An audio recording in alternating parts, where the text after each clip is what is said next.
السلام علیکم ورحمۃ اللہ وبرکاتہ۔ الحمد للہ علم والہم وبصر وفہم وہدی للتی ہی اقوم والشکر لہ علی ما اجزل وانعم۔ تمام قسم کی تعریف اللہ کے لیے ہے جس نے تعلیم دی اور الہام فرمایا، بصیرت دی اور فہم دیا، اور اس راستے کی طرف ہدایت دی جو سب سے زیادہ سیدھا ہے، اور اللہ ہی کے لیے شکر ہے جو اس نے بہت بھاری عطیہ اور انعام فرمایا۔ 20واں پارہ۔ بھلا وہ کون ہے جس نے آسمانوں اور زمین کو پیدا کیا اور تمہارے لیے آسمان سے پانی اتارا، پھر ہم نے اس سے رونق والے باغات اگائے، تمہارے بس میں نہ تھا کہ تم ان کے درخت اگا سکتے۔ کیا اللہ کے ساتھ کوئی اور معبود ہے؟ بلکہ یہ لوگ اوروں کو اس کے برابر قرار دے رہے ہیں۔ اس سوال اور اس کے بعد کے سوالات میں صرف مشرکین ہی کے شرک کو باطل قرار نہیں دیا گیا، بلکہ دہریوں کی دہریت، یعنی جو ایتھیسٹس ہیں، جو اللہ کو مانتے ہی نہیں، ان کی دہریت کا بھی ابطال ہے۔ مثلا سب سے پہلے سوال پوچھا گیا کہ یہ بارش برسانے والا کون ہے؟ تو کوئی بتائے، کیا یہ سب کچھ ہمارے کنٹرول میں ہے؟ آج صبح سنو پڑنے لگ گئی اور اچھی خاصی پڑی، اور پھر تھوڑی دیر کے بعد دھوپ نکل آئی، اور پھر اب تھوڑی دیر میں دوبارہ سنو پڑ رہی تھی۔ تو میں یہی سوچ رہی تھی کہ یہ سب کس کے اختیار میں ہے، یہ سب کون کر رہا ہے؟ اگر ہمارے بس میں ہو تو ہم اس کے کچھ اور ہی اوقات مقرر کریں اپنی مرضی سے، اور اگر یہ اختیار بندوں کو دے دیا جاتا تو پھر آپ دنیا کا نظام دیکھتے کہ کیا ہوتا۔ تو یہ سب کچھ اللہ کے کنٹرول میں ہے، اللہ کے اختیار میں ہے۔ اور اسی طرح ہر طرح کی نباتات اگانے والا کون ہے؟ وہ بھی اللہ ہی ہے۔ ہر چیز کو اس کے تناسب سے ہر جگہ رکھنے والا اللہ ہی ہے۔ زمین کو پودے اگانے کے لیے کس کس چیز کی ضرورت ہوتی ہے، اور وہ سب کس مناسبت سے کس مقدار میں ہونی چاہیے، کیا چیزیں ہونی چاہیے اور کیا نہیں ہونی چاہیے کہ مختلف قسم کی نباتات اگ سکیں، یہ سب فیصلہ کرنا اللہ ہی کا کام ہے، اور اسی نے یہ سب کچھ اس زمین کے اندر رکھا۔ تو اس زمینی نظام اور آسمانی نظام کے پیچھے ایک حکمت والے رب کی منصوبہ بندی اور پلاننگ ہے، اور وہ غالب قدرت والا ہے۔ تو یاد رکھیے کہ بہت سے لوگ اللہ کو تو مان لیتے ہیں، لیکن اس کے باوجود یا شرک کرتے ہیں یا پھر اس کے احکامات کو نہیں مانتے، یعنی اللہ کو مانتے ہیں لیکن اللہ کی بات کو نہیں مانتے۔ امن جعل الارض قرارا وجعل خلالها انہارا وجعل لها رواسي وجعل بين البحرين حاجزا أإله مع الله بل أكثرهم لا يعلمون۔ بھلا وہ کون ہے جس نے زمین کو جائے قرار بنایا اور اس کے درمیان نہریں جاری کی اور اس میں پہاڑ رکھ دیے اور دو سمندروں کے درمیان ایک آڑ بنا دی؟ کیا اللہ کے ساتھ کوئی اور معبود ہے؟ بلکہ ان کے اکثر علم نہیں رکھتے۔ تو بات یہ ہے کہ زمین کو ٹھہرنے کی، رہنے کی جگہ بھی اللہ ہی نے بنایا، ورنہ ہم سب جانتے ہیں کہ زمین کسی چیز پر ٹکی ہوئی نہیں ہے، مسلسل حرکت کر رہی ہے اور دوہری حرکت کر رہی ہے، اور اگر اللہ سبحانہ تعالیٰ اس کو اس قابل نہ بناتا تو ہم یہاں پر رہ نہ سکتے۔ اور زمین پر بڑے بڑے پہاڑ بنانے کا مقصد بھی یہی ہے کہ زمین کو حرکت کرنے اور ڈولنے سے روکنا۔ تو یہ سب کچھ اللہ ہی کرتا ہے۔ جب خالق وہ ہے، مالک وہ ہے، تو معبود بھی اسی کو ہونا چاہیے۔ امن یجیب المضطر اذا دعاہ ویکشف السوء۔ بھلا وہ کون ہے جو بے قرار کی دعا قبول کرتا ہے جب وہ اس سے دعا کرتا ہے، اور تکلیف کو دور کر دیتا ہے، اور تمہیں زمین کا جانشین بناتا ہے؟ کیا اللہ کے ساتھ کوئی اور معبود ہے؟ بہت کم تم نصیحت حاصل کرتے ہو۔ تو اللہ سبحانہ تعالیٰ نہ صرف یہ کہ خالق، مالک، مدبر اور معبود ہے، بلکہ وہ مشکل کشا بھی ہے، حاجت روا بھی ہے۔ وہی مصائب اور تکلیفوں کو دور کرتا ہے، وہی ہے جسے سختی اور تکلیف کے وقت پکارا جاتا ہے، مصیبتوں کے وقت اسی سے امیدیں وابستہ کی جاتی ہیں، اسی کی طرف رجوع کیا جاتا ہے، اور وہی ہر طرح کی تکلیف کو دور کرتا ہے۔ تو یہاں اللہ تعالیٰ نے اس بات کی بھی ضمانت دی ہے اور اپنے بارے میں یہ خبر دی ہے کہ اگر کوئی بھی لاچار اسے پکارتا ہے تو وہ اس کی پکار کو سنتا ہے اور قبول بھی کر لیتا ہے۔ یعنی جب اخلاص کے ساتھ انسان اس کی طرف پناہ لیتا ہے تو وہ پناہ دیتا ہے، اور یہ اخلاص چاہے مومن کی طرف سے ہو یا کافر کی طرف سے ہو، کسی فرما بردار انسان کی طرف سے ہو یا نافرمان انسان کی طرف سے، لیکن جب وہ اللہ کی طرف رجوع کرتا ہے اور اللہ ہی سے مانگتا ہے تو اللہ تعالیٰ اس کی تکلیف کو دور کرتا ہے۔ اللہ تعالیٰ مظلوم کافر کی بھی دعا سنتا ہے۔ رسول اللہ صلی اللہ علیہ وسلم نے فرمایا، مظلوم اگرچہ کافر ہو اس کی بد دعا سے بچو، کیونکہ اس کے سامنے کوئی پردہ حائل نہیں ہوتا۔ امن یہدیکم فی ظلمات البر والبحر بھلا وہ کون ہے جو تمہیں خشکی اور سمندر کے اندھیروں میں راہ دکھاتا ہے، اور کون اپنی رحمت سے پہلے پہلے ہواؤں کو بطور خوشخبری بھیجتا ہے؟ کیا اللہ کے ساتھ کوئی اور معبود ہے؟ بہت بلند ہے اللہ اس سے جو یہ شریک ٹھہرا رہے ہیں۔ تو اس سے پتہ چلتا ہے کہ راستوں کی نشاندہی کے اسباب بھی اللہ ہی نے فراہم کیے ہیں، یعنی زمین پر، پہاڑوں اور وادیوں کے اندر، اور اسی طرح رات کی تاریکیوں میں، اور پھر بارش سے پہلے ہوا چلنے میں خوشخبری بھی وہی پیدا کرتا ہے۔ بھلا وہ کون ہے جو تخلیق کی ابتدا کرتا ہے پھر اس کا اعادہ بھی کرے گا، اور کون تمہیں آسمان اور زمین سے رزق دیتا ہے؟ کیا اللہ کے ساتھ کوئی اور معبود ہے؟ کہہ دیجئے لاؤ اپنی دلیل اگر تم سچے ہو۔ تو اللہ سبحانہ و تعالیٰ نہ صرف یہ کہ اس دنیا میں سب کام کر رہا ہے، بلکہ مرنے کے بعد دوبارہ پیدا بھی کرے گا، اور اس زندگی پر وہ ہمیں رزق بھی دے رہا ہے۔ اور ان تمام حقیقتوں کو جب انسان جان لیتا ہے تو پھر اسے مان لینا چاہیے کہ وہی اللہ عبادت کے لائق بھی ہے، اور اسی کے آگے مجھے جھکنا ہے، اسی کا فرما بردار بننا ہے۔ وَنَحْنُ لَهُ مُخْلِصُونَ وَنَحْنُ لَهُ مُسْلِمُونَ وَنَحْنُ لَهُ عَابِدُونَ۔ تو سچے دل سے اللہ کو ایک الہ ماننے کا فائدہ یہ ہے کہ جب انسان لا الہ الا اللہ خالص دل سے کہتا ہے تو اس کے لیے آسمان کے دروازے کھول دیے جاتے ہیں، یہاں تک کہ وہ عرش تک پہنچ جاتا ہے، جب تک کہ کبیرہ گناہوں سے بچتا رہے، اور انسان کی موت کے وقت بھی یہی کلمہ اس کی نجات کا باعث بنے گا۔ کہہ دیجئے اللہ کے سوا آسمانوں اور زمین میں کوئی بھی غیب کو نہیں جانتا، اور وہ تو یہ شعور بھی نہیں رکھتے کہ مرنے کے بعد وہ کب اٹھائے جائیں گے۔ غیب سے مراد وہ چیزیں ہیں جو حواس خمسہ سے معلوم نہیں کی جا سکتی، یہ ہماری 5 سینسز جو ہیں یہ پتہ نہیں لگا سکتی ان کا، اور ہماری عقل بھی اس کا ادراک نہیں کر سکتی۔ تو اللہ کے سوا کسی دوسرے کی عبادت کب شروع کی جاتی ہے؟ جب اللہ کے سوا کسی اور کو مشکل کشا یا حاجت روا سمجھ لیا جاتا ہے، اس بنا پر کہ وہ عالم الغیب ہے، وہ غیب کو جانتا ہے۔ اگر میرا یہ عقیدہ ہو کہ میرے تمام حالات صرف میرے رب کو پتہ ہیں، کسی اور کو نہیں پتا، تو میں پھر کس کو پکاروں؟ یعنی اگر میرے دل کا حال اللہ کو پتا ہے اور صرف اس کو پتا ہے، تو پھر میری دعا بھی کس سے ہوگی؟ اللہ سے۔ اور اگر میں کہوں کہ فلاں بزرگ بھی دل کا حال جانتے ہیں اور فلاں کو بھی میری مشکلات کا پتا ہے، تو پھر میں کس کی طرف رجوع کروں؟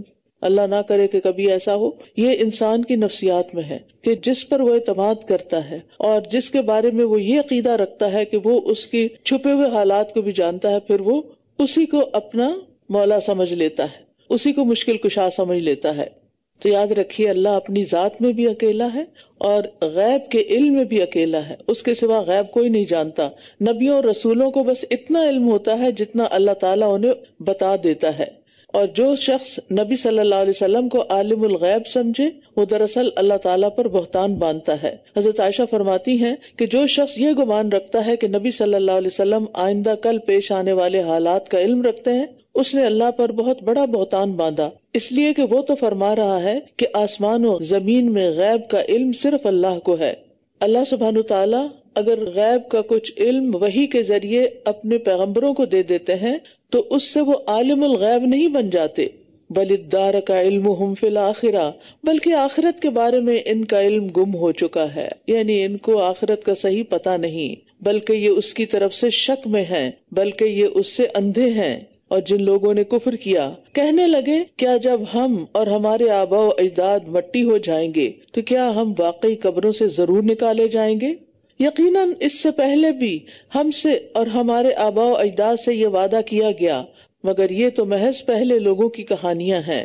کیوں یہ کہتے تھے کہ ہاں جو لوگ مر گئے ابھی تک تو واپس دوبارہ نہیں اٹھے، تو یہ ایسے ہی بات کر دی جاتی ہے کہ دوبارہ اٹھیں گے جی کر، اور یہ ان کی غلط فہمی تھی۔ اللہ تعالیٰ نے یہ تو نہیں فرمایا تھا کہ وہ چند سالوں کے بعد دنیا میں ہی دوبارہ اٹھ جائیں گے۔ قل سیروا فی الارض فانظروا کیف کان عاقبۃ المجرمین، کہہ دیجئے زمین میں چلو پھرو، پھر دیکھو مجرموں کا انجام کیسا ہوا۔ یعنی پچھلی قوموں پر عذاب آنا انبیاء کی صداقت کی دلیل ہے، لہٰذا اس دلیل سے اس بات کو پکڑو کہ اگر اللہ تعالیٰ نے دنیا میں بھی کچھ قوموں کو سزا دی ہے تو اس نے آخرت میں بھی سزا دینے کا ایک وقت مقرر کر رکھا ہے۔ اور یہ رسول اگر پچھلی قوموں کے بارے میں جو خبریں دیتے ہیں وہ سچی ہیں تو مستقبل کے بارے میں بھی جو خبر یہ دے رہے ہیں آخرت کے بارے میں وہ بھی بالکل سچی ہے۔ اور یہ کہتے ہیں کہ یہ وعدہ کب پورا ہوگا اگر تم سچے ہو؟ کہہ دیجئے ہو سکتا ہے کہ وہ عذاب جس کو تم جلدی مانگتے ہو اس کا کچھ حصہ تمہارے پیچھے ہی آ لگا ہو۔ اس سے مراد جنگ بدر کا وہ عذاب ہے جو قتل اور اسیری کی شکل میں کافروں کو پہنچا، یا اس سے مراد عذاب قبر ہے۔ عذاب قبر جس کے حصے میں آنا ہے بس اس کی موت کا ہی انتظار ہے، جو ہی وہ شخص مر جائے گا بس اس کا محاسبہ شروع ہو جائے گا۔ اور بے شک آپ کا رب لوگوں پر فضل فرمانے والا ہے، لیکن ان کے اکثر شکر ادا نہیں کرتے، یعنی جتنی اللہ تعالیٰ کی نعمتیں ہیں اس کے مقابلے میں ان کا شکر بہت ہی کم ہے۔ اور یقیناً آپ کا رب خوب جانتا ہے جو ان کے سینے چھپاتے ہیں اور جو کچھ یہ ظاہر کرتے ہیں، یعنی ان کے دلوں کی باتیں بھی اللہ کو پتہ ہیں۔ اور آسمان اور زمین میں کوئی پوشیدہ چیز ایسی نہیں جو ایک واضح کتاب میں درج نہ ہو۔ ان ھذا القرآن یقص علی بنی اسرائیل، بے شک یہ قرآن بنی اسرائیل پر اکثر وہ باتیں بیان کرتا ہے جن میں یہ اختلاف کرتے ہیں۔ اہل کتاب کے اندر بھی باہم بہت سے اختلافات تھے عقیدے کے اعتبار سے، اور فرقہ واریت بھی بہت تھی، وہ مختلف گروہوں اور فرقوں میں بٹ گئے تھے، عقائد بھی ایک دوسرے سے مختلف تھے۔ مثلا یہود حضرت عیسیٰ علیہ السلام کی توہین کرتے تھے، ان کو ولد الزنا کہتے، اور عیسائی ان کی شان میں اتنی غلو کر دیتے کہ ان کو اللہ کا بیٹا قرار دے دیتے۔ تو قرآن مجید نے ان کے حوالے سے ایسی باتیں بیان کی جن سے اصل حق واضح ہو جاتا ہے۔ مثلا عیسیٰ علیہ السلام ہی کے بارے میں پیچھے آپ پڑھ چکے ہیں کہ یہ حق بات ہے جو عیسیٰ علیہ السلام کے بارے میں کہی جا رہی ہے، تو قرآن نے ان ساری چیزوں کو اچھی طرح واضح کر دیا ہے۔ تو اگر وہ قرآن کے بیان کردہ حقائق کو مان لے تو ان کے اختلافات بھی دور ہو جائیں۔ اور حقیقت یہ ہے کہ مسلمانوں کے اندر بھی اختلاف کچھ کم نہیں، اور فرقہ واریت بہت زیادہ ہے، حتیٰ کہ ایک دوسرے کی مسجد جانے سے روک دیا جاتا ہے، ایک دوسرے سے رشتہ داری قائم کرنے سے، اور دیگر بہت سے مسائل ہیں۔ تو ان مسائل کا حل بھی قرآن کی سچے دل سے اتباع میں ہے۔ اگر لوگ قرآن مجید کا معنی صحیح طور پر سمجھ جائیں تو اختلافات اور فرقہ واریت سے بچ جائیں۔ وَإِنَّهُ لَهُدًى وَرَحْمَةٌ لِّلْمُؤْمِنِينَ، اور بے شک یہ قرآن ایمان والوں کے لیے یقیناً ہدایت اور رحمت ہے۔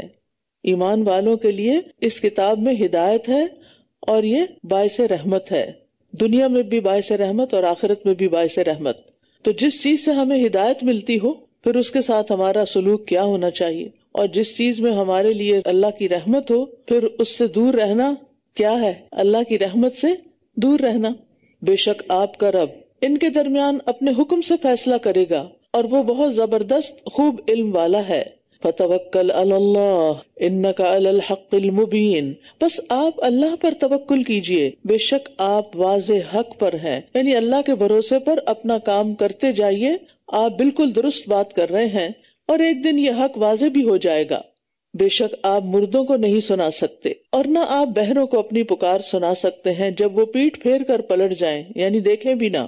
تو یہاں کفار کو مردوں سے تشبیہ دی گئی کہ جس طرح ایک مردہ انسان کے سامنے کوئی بات کی جائے تو نہ وہ سنتا ہے، نہ سمجھتا ہے، نہ جواب دیتا ہے، بالکل یہی حال ان لوگوں کا ہے کہ ایک اللہ کا ایک پیغمبر ان کے سامنے حق بات کہہ رہا ہے، لیکن یہ اس طرح بہیو کر رہے ہیں کہ جیسے انہوں نے سنا ہی نہ ہو، حق کو دیکھا ہی نہ ہو، کوئی نشانی ہی نہ دیکھی ہو۔ تو اس میں ہمارے لیے بھی ایک سبق ہے کہ اللہ کی طرف سے آئی ہوئی نصیحت اور خیر کی بات کو غور سے سننا چاہیے اور اس پر عمل بھی کرنا چاہیے۔ وَمَا أَنْتَ بِهَادِ الْعُمِيِّ عَنْ ضَلَالَتِهِمْ، اور نہ آپ اندھوں کو ان کی گمراہی سے بچا کر ہدایت دینے والے ہیں، آپ تو صرف انہی کو سنا سکتے ہیں جو ہماری آیات پر ایمان لاتے ہیں، پھر وہ فرما بردار بھی ہیں، مان بھی جاتے ہیں، اطاعت بھی کر لیتے ہیں۔ ایسے لوگ سنتے ہیں، یعنی جو عمل کر لیتا ہے گویا وہ اللہ کی بات کو سن رہا ہے۔ اور یہاں نبی صلی اللہ علیہ وسلم کے لیے تسلی ہے کہ آپ کچھ لوگوں کے ایمان نہ لانے کی وجہ سے دل گرفتہ نہ ہو، اپنی ہٹ دھرمی کی وجہ سے انہوں نے بس یہ طے کر لیا، ضد اور انا کی وجہ سے کہ انہوں نے ایمان لانا ہی نہیں، لہٰذا انہیں نصیحت کرنا کچھ فائدہ نہیں دیتا۔ اور پھر بہرا بھی بات سمجھ جائے، اگر وہ دیکھ رہا ہو تو اشاروں کی زبان سے سمجھ جائے، لیکن اگر وہ بہرا بھی اور منہ بھی موڑ کے چلا جائے تو وہ کچھ بھی نہیں سمجھتا۔ تو یہاں روحانی موت کو جسمانی موت سے تشبیہ دی گئی ہے کہ جس کی روح مردہ ہو، جس کا دل مردہ ہو، وہ ایسا ہی ہے جیسے اس کا جسم مردہ ہو، اور ایسے لوگ حق بات نہیں سنتے۔ اور جب ان پر وعدہ پورا ہونے کو آ جائے گا تو ہم ان کے لیے زمین سے ایک جانور نکالیں گے جو ان سے کلام کرے گا کہ لوگ ہماری آیات پر یقین نہ رکھتے تھے۔ یہاں پر یہ بتایا جا رہا ہے کہ جس وعید کو یہ لوگ جھٹلا رہے ہیں اور اسے لانے کی جلدی مچا رہے ہیں، تو جب اس کا وقت آئے گا، یعنی آخرت کا قیامت کا وقت آئے گا، تو ہم زمین سے ایک جانور نکالیں گے جو انوکھی قسم کا ہوگا۔ وہ جانور قیامت کی علامات میں سے ہوگا، یعنی زمین سے جانور نکلے گا جو قیامت کی علامات میں سے ہوگا. اس جانور کے نکلنے کے بعد ایمان لانے کا کوئی فائدہ نہ ہوگا، کیونکہ اب آخرت کی حقیقتوں سے حجاب اٹھنے لگا ہے. قیامت کے قریب عجیب و غریب واقعات رونما ہوں گے. رسول اللہ صلی اللہ علیہ وسلم نے فرمایا، اس ذات کی قسم جس کے ہاتھ میں میری جان ہے، قیامت قائم نہیں ہوگی حتیٰ کہ درندے انسانوں سے کلام کریں گے. درندے کون سے ہوتے ہیں؟ جیسے شیر، چیتا، ہاتھی وغیرہ. یہ انسانوں سے باتیں کریں گے، اور آدمی سے اس کے کوڑے کا کنارہ اور جوتے کا تسمہ بات کرے گا. ٹھیک ہے، اور اس کی ران اسے بتائے گی، یعنی اس کی تھائز اس کو بتائیں گی کہ اس کے گھر والوں نے اس کے بعد کیا کیا. اور آپ دیکھیں کہ آہستہ آہستہ ہم AI کی وجہ سے ایسے دور میں داخل ہو رہے ہیں کہ جس میں ایسی معلومات حاصل کرنا کچھ مشکل نہیں رہا. لیکن جب قیامت قریب آ جائے گی تو قیامت کی بڑی نشانیوں کے ظاہر ہونے کے بعد ایمان لانا فائدہ نہ دے گا. بہرحال یہ جانور جو ہے، جو بولے گا بھی، یہ لوگوں کی پیشانیوں پہ کوئی نشان لگا دے گا. رسول اللہ صلی اللہ علیہ وسلم نے فرمایا، ایک جانور نکلے گا جو لوگوں کی پیشانیوں پر نشان لگائے گا، اور وہ نشان زدہ لوگ بہت زیادہ ہو جائیں گے، حتیٰ کہ آدمی کسی سے اونٹ خریدے گا تو کوئی پوچھے گا کہ یہ تو نے کس سے خریدا ہے، وہ جواب دے گا میں نے یہ کسی نشان زدہ سے خریدا ہے. یعنی قیامت کے قریب وہ جانور لوگوں کی پیشانیوں پر کوئی ایسا نشان لگا دے گا کہ جس کی وجہ سے لوگ نشانی والے کے طور پہ پہچانے جائیں گے. اور الناس سے مراد یہاں مخصوص لوگ ہیں، تو اس کا مطلب یہ ہے کہ جانور لوگوں سے کلام بھی کرے گا، اور کیا کہے گا کہ لوگ ہماری آیات پر یقین نہیں کرتے تھے. یعنی وہ ایمان نہ لانے والوں کی نشاندہی بھی کرے گا کہ کون ایمان نہیں لایا ہوا. اللہ سبحانہ تعالیٰ ہمیں ایسے دور سے بچائے. بس ایمان کی سلامتی کی سب سے زیادہ فکر کرنی چاہیے، کیونکہ ایک کے بعد ایک فتنہ سامنے آ جاتا ہے اور انسان کنفیوز ہو جاتا ہے بعض اوقات، اور پھر اس کا ایمان جانے لگتا ہے. وَيَوْمَ نَحْشُرُ مِن كُلِّ أُمَّةٍ فَوْجًا مِّمَّن يُكَذِّبُ بِآيَاتِنَا فَهُمْ يُوزَعُونَ. اور جس دن ہم ہر امت میں سے ان لوگوں کے ایک گروہ کو اکٹھا کریں گے جو ہماری آیات کو جھٹلایا کرتے تھے، پھر وہ گروہوں میں تقسیم کر دیے جائیں گے. یعنی آیات جھٹلانے والے لوگوں کو اکٹھا کیا جائے گا، پھر ان کے گروہ بنا دیے جائیں گے، اور پھر پیچھے والے لوگوں کے آنے تک اگلوں کو روک رکھا جائے گا، اور پھر ان کی الگ الگ گروپ بندی کی جائے گی. مثلا چور الگ، ڈاکو الگ، قاتل الگ، زانی الگ، یعنی ہر ایک کا الگ جتھا بنایا جائے گا. فَهُمْ يُوزَعُونَ. یہاں تک کہ جب وہ سب آ جائیں گے تو وہ فرمائے گا، کیا تم نے میری آیات کو جھٹلا دیا تھا جبکہ تم نے ان کا علمی احاطہ بھی نہیں کیا تھا؟ یعنی بغیر سوچے سمجھے بس انکار کر دیا. یا کیا تھا جو تم کرتے رہتے تھے؟ یعنی تم نے توحید کے جو دلائل تھے ان کو سمجھنے کی ہی کوشش نہیں کی، غور و فکر ہی نہیں کیا، بلکہ سوچے سمجھے بغیر میری آیات کو جھٹلا دیا. اس کی وجہ سے تمہیں میری باتوں پر غور کرنے کا موقع ہی نہیں ملا. اور پھر وہ انکار کریں گے تو ان سے کہا جائے گا کہ تم پھر اور کیا کر رہے تھے؟ یہ نہیں کر رہے تھے، یہی تو کر رہے تھے. اور اس ظلم کی وجہ سے جو انہوں نے کیا تھا ان پر عذاب کی بات پوری ہو جائے گی تو وہ کچھ بھی نہ بول سکیں گے. یعنی قیامت کے دن کی ہولناکی لوگوں کو بولنے نہ دے گی، بات نہ کر پائیں گے، اپنا کوئی عذر پیش نہیں کر سکیں گے. اور بعض جگہوں پہ آتا ہے کہ ان کے منہ پر مہر لگا دی جائے گی، بولنے کی اجازت ہی نہیں دی جائے گی. أَلَمْ يَرَوْا أَنَّا جَعَلْنَا اللَّيْلَ لِيَسْكُنُوا فِيهِ وَالنَّهَارَ مُبْصِرًا. کیا انہوں نے دیکھا نہیں کہ ہم نے رات اس لیے بنائی تاکہ وہ اس میں سکون پائیں.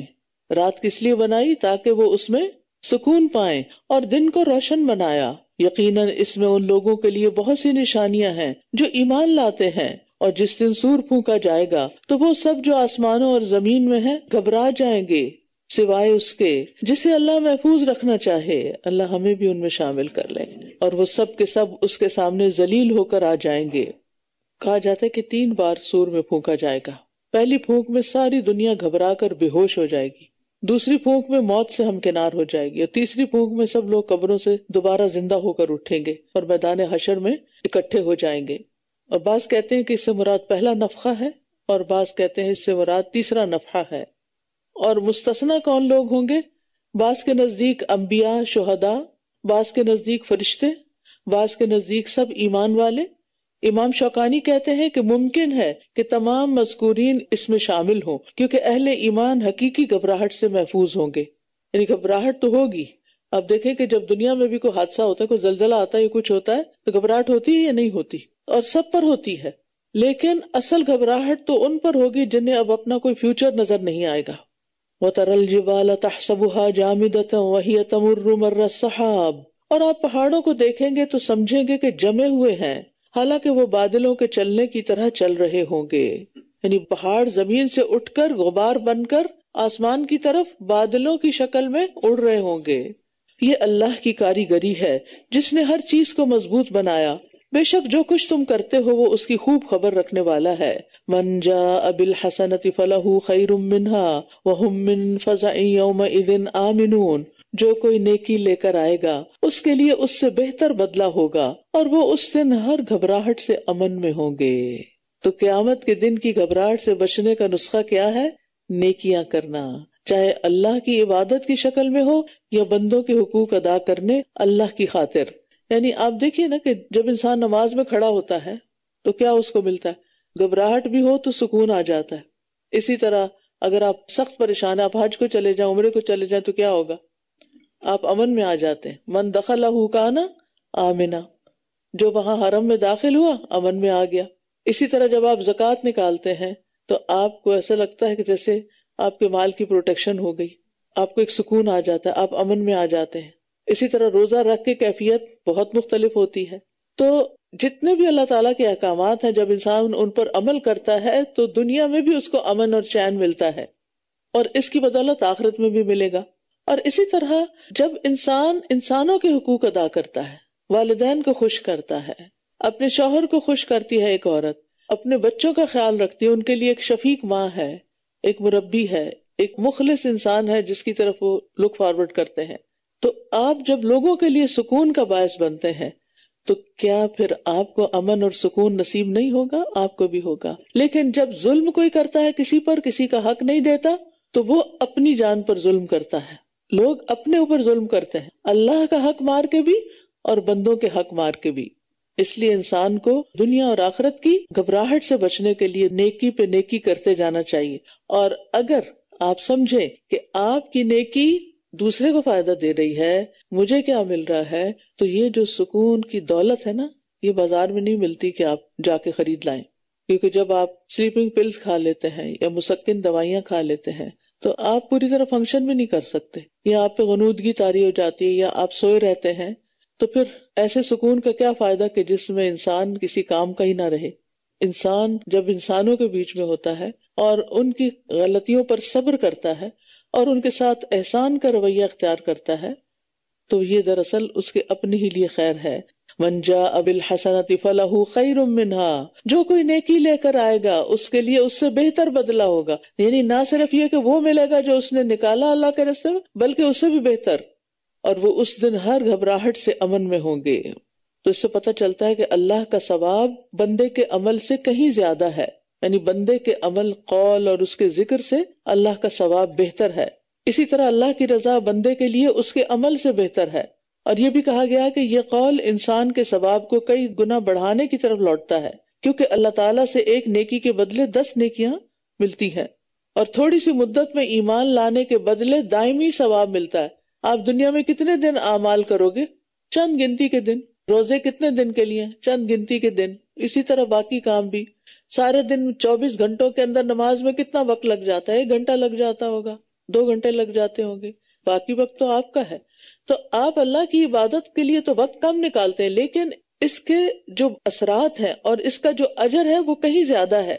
نبی صلی اللہ علیہ وسلم نے فرمایا، اللہ عز و جل فرماتا ہے، جو شخص نیکی کا ایک عمل کرتا ہے اسے 10 گنا بدلہ ملے گا، یا میں اس میں مزید اضافہ کر دوں گا، اور جو شخص گناہ کا ایک عمل کرتا ہے تو اس کا بدلہ اسی کے برابر ہوگا، یا میں اسے بھی معاف کر سکتا ہوں۔ وَمَنْ جَاءَ بِالسَّيِّئَةِ فَكُبَّتْ وُجُوهُهُمْ فِي النَّارِ، اور جو کوئی برائی لائے گا یعنی برا عمل کرے گا تو وہ اوندھے منہ آگ میں ڈال دیے جائیں گے۔ تم انہی اعمال کا بدلہ دیے جا رہے ہو جو تم کیا کرتے تھے۔ مجھے تو یہی حکم دیا گیا ہے کہ میں اس شہر کے رب کی عبادت کروں جس نے اسے محترم بنایا ہے، اور ہر چیز اسی کی ہے، اور مجھے حکم دیا گیا ہے کہ میں بھی فرما برداروں میں سے ہو جاؤں۔ اس شہر سے مراد مکہ کا شہر ہے۔ یہ خاص اس لیے ذکر کیا گیا کہ اسی میں خانہ کعبہ ہے، اور رسول اللہ صلی اللہ علیہ وسلم کو سب سے زیادہ یہی شہر پیارا تھا، اور یہ حرمت والا شہر بھی ہے، اس میں خون ریزی کرنا، ظلم کرنا، شکار کو مارنا، درخت کاٹنا، کانٹا توڑنا تک بھی منع ہے۔ اور یہ کہ میں قرآن پڑھ کر سناؤں، جی قرآن خود بھی پڑھا جاتا ہے اور پڑھ کر سنایا بھی جاتا ہے، اور سن کے بھی انسان کو بہت سی باتیں ایسی سمجھ آتی ہیں جو صرف خود تلاوت کرنے سے نہیں آتی۔ تو جو کوئی ہدایت پا گیا تو وہ اپنے ہی لیے ہدایت پائے گا، اور جو کوئی بھٹک گیا تو کہہ دیجئے کہ میں تو بس خبردار کرنے والوں میں سے ہوں، یعنی میرا کام صرف تبلیغ ہے، میری تبلیغ سے جو مسلمان ہو گیا، جو سیدھے رستے پر آ گیا، اس کا اپنا ہی فائدہ ہے کہ وہ اللہ کے عذاب سے بچ جائے گا، اور جو میری دعوت کو نہیں مانے گا تو میرا کوئی نقصان نہیں، اللہ تعالیٰ خود اس سے حساب لے لے گا اور اسے جہنم کے عذاب کا مزہ چکھائے گا۔ وَقُلِ الْحَمْدُ لِلَّهِ سَيُرِيكُمْ آيَاتِهِ، اور کہہ دیجئے تمام تعریفیں اللہ ہی کے لیے ہیں، ان قریب وہ تمہیں اپنی نشانیاں دکھائے گا تو تم انہیں پہچان لوگے، اور جو تم کرتے ہو آپ کا رب اس سے ہرگز غافل نہیں ہے۔ تو موت سے پہلے پہلے نشانیوں سے فائدہ اٹھا لینا چاہیے اور ایمان لے آنا چاہیے، اور پھر جب نشانیوں کو انسان دیکھ لے اور پہچان جائے تو پھر اس پر ایمان لے آئے۔ سورۃ القصص۔ بسم اللہ الرحمن الرحیم، طاسیم،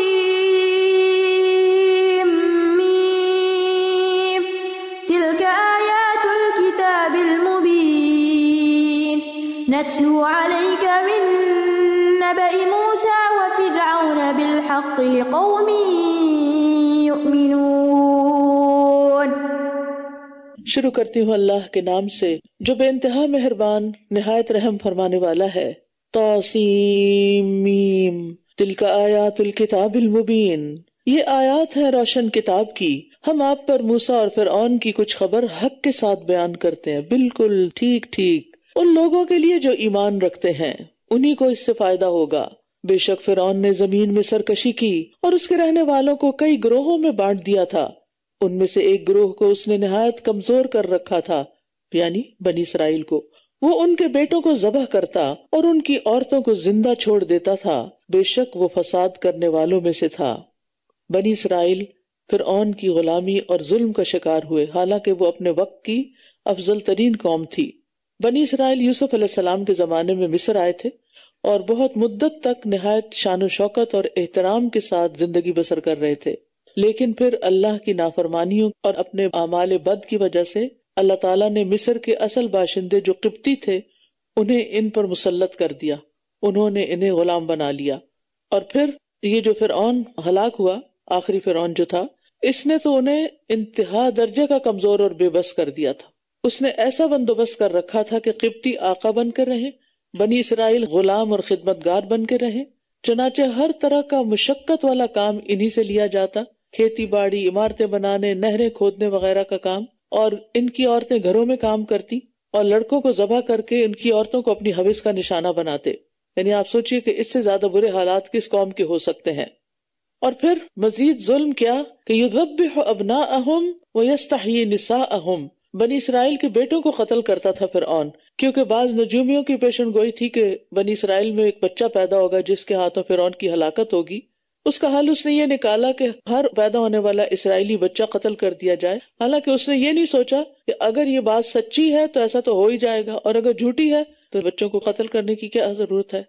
بعض کہتے ہیں کہ حضرت ابراہیم کی طرف سے یہ خوشخبری منتقل ہوتی چلی آ رہی تھی کہ ان کی نسل سے ایک بچہ ہوگا جس کے ہاتھوں سلطنت مصر تباہ ہوگی، تو قبطیوں نے یہ بشارت بنی اسرائیل سے سنی اور فرعون کو بتا دیا، اس پر اس نے بچوں کو مروانا شروع کر دیا۔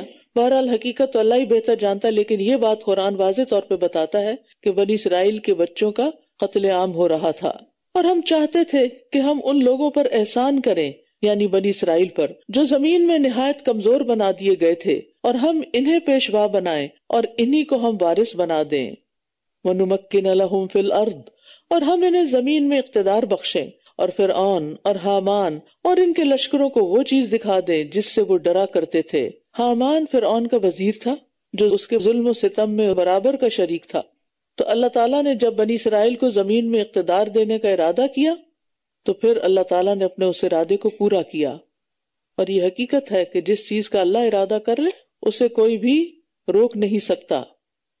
اور یہ بھی اس آیت سے پتہ چلتا ہے کہ اللہ کی تقدیر کبھی نہیں ٹل سکتی۔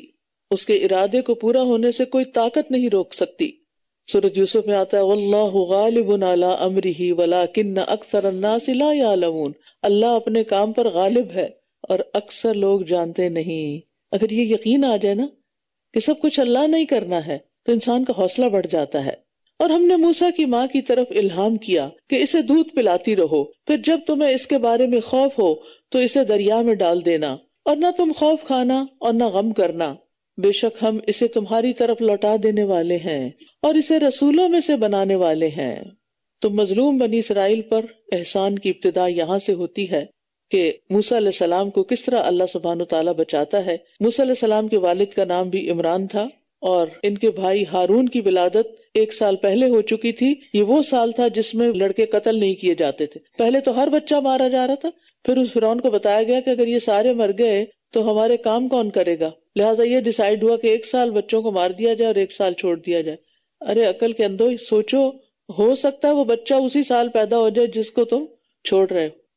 تو بہرحال موسیٰ علیہ السلام کی والدہ کو اللہ تعالیٰ نے الہام کیا کہ یہ کام کرو، اور انہوں نے اس پر عمل کیا.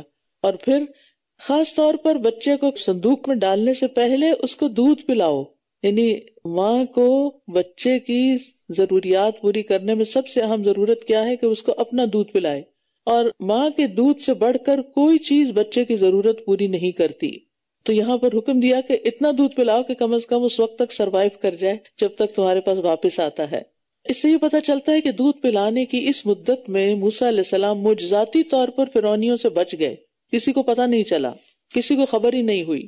یعنی ان کی والدہ کا حمل، پھر ولادت، اور پھر کچھ عرصے تک دودھ پلاتے رہنا، یہ کسی کو پتہ ہی نہیں چلا کہ یہ سب ہو رہا ہے. اور پھر یہ کتنی خوبصورت بات ہے جو اللہ تعالیٰ نے فرمائی وَلَا تَخَافِي وَلَا تَحْزَنِي. یہ 2 لفظ ہیں، کہیں لکھ کے لگا لیجئے. جب آپ کے اوپر خوف یا غم کی کیفیت ہو تو بار بار اس کو پڑھیں. وَلَا تَخَافِي وَلَا تَحْزَنِي. نہ ڈرو نہ غم کرو، إِنَّا رَادُّوهُ إِلَيْكِ. ہم اس کو تیرے پاس واپس لے آئیں گے. کیونکہ عام طور پر انسان کو کسی چیز کے جانے کا ہی غم ہوتا ہے نا. تو آل فرعون نے اسے اٹھا لیا تاکہ وہ ان کے لیے دشمن اور غم کا موجب ہو. اللہ تعالیٰ کیسے اپنے کام کرواتا ہے. بے شک فرعون اور حامان اور ان دونوں کے لشکر خطا کار تھے. اور فرعون کی بیوی کہنے لگی یہ میری اور تیری آنکھوں کی ٹھنڈک ہے، اسے قتل مت کرو، امید ہے کہ وہ ہمیں نفع دے گا یا ہم اسے بیٹا بنا لیں گے. اور وہ انجام سے بے خبر تھے. موسیٰ علیہ السلام کے اندر اللہ تعالیٰ نے ایک خاص کشش رکھ دی تھی، محبت رکھ دی تھی. وَأَلْقَيْتُ عَلَيْكَ مَحَبَّةً مِّنِّي، جس سورۃ طٰہٰ میں آتا ہے کہ میں نے تجھ پر اپنی طرف سے ایک محبت ڈال دی تھی. اب ہوا یہ کہ فرعون اور اس کی بیوی نے جب صندوق کھلوایا تو اس میں سے نہایت خوبصورت پیارا بچہ نکلا، اور اس کے اندر ایسی کشش تھی کہ اس کو دیکھ کر ان کے دلوں میں محبت پیدا ہو گئی. اب فرعون کا ارادہ تو یہی تھا کہ اس کو قتل کر دے، لیکن اس کی بیوی کی سفارش، حضرت آسیہ کی سفارش کیا تھی کہ نہیں، اس کو ہم اپنا بیٹا بنا لیتے ہیں. اب یہ کہنا کہ اسے قتل مت کرو، اس سے پتہ چلتا ہے کہ وہ قتل کرنے کا ارادہ کر چکے تھے. بہرحال حضرت آسیہ جو فرعون کی بیوی تھی، یہ خاتون دنیا کی بلند ترین مرتبہ رکھنے والی خواتین میں سے تھی. رسول اللہ صلی اللہ علیہ وسلم نے فرمایا مردوں میں سے بہت سے کامل ہوئے ہیں مگر عورتوں میں فرعون کی بیوی آسیہ اور عمران کی بیٹی مریم کے سوا کوئی کامل نہیں ہوئی. اور عائشہ کی عورتوں پر برتری ایسے ہی ہے جیسے سرید کی برتری تمام کھانوں پر. تو مطلب یہ ان خواتین میں سے حضرت آسیہ کہ جن کو جنت کی بشارت بھی دی گئی اور بہت سمجھدار خاتون تھی. تو اس سے یہ پتہ چلتا ہے کہ فسادی لوگوں کے اندر کبھی کبھی صالح لوگ بھی ہوتے ہیں جو ان کے فساد سے بچانے کا باعث بن جاتے ہیں، جیسے آسیہ علیہ السلام اس بچے کے قتل کو روکنے کا باعث بن گئی. اور موسیٰ کی ماں کا دل خالی ہو گیا، قریب تھا کہ وہ اسے ظاہر کر ہی دیتی اگر ہم نے اس کے دل کو مضبوط نہ کیا ہوتا تاکہ وہ ایمان لانے والوں میں سے ہو. اللہ سبحانہ وتعالیٰ نے ہی موسیٰ علیہ السلام کی والدہ کا دل باندھ رکھا تھا، اس کی ڈھارس بندھائی تھی، اس دل کو مضبوط رکھا تھا.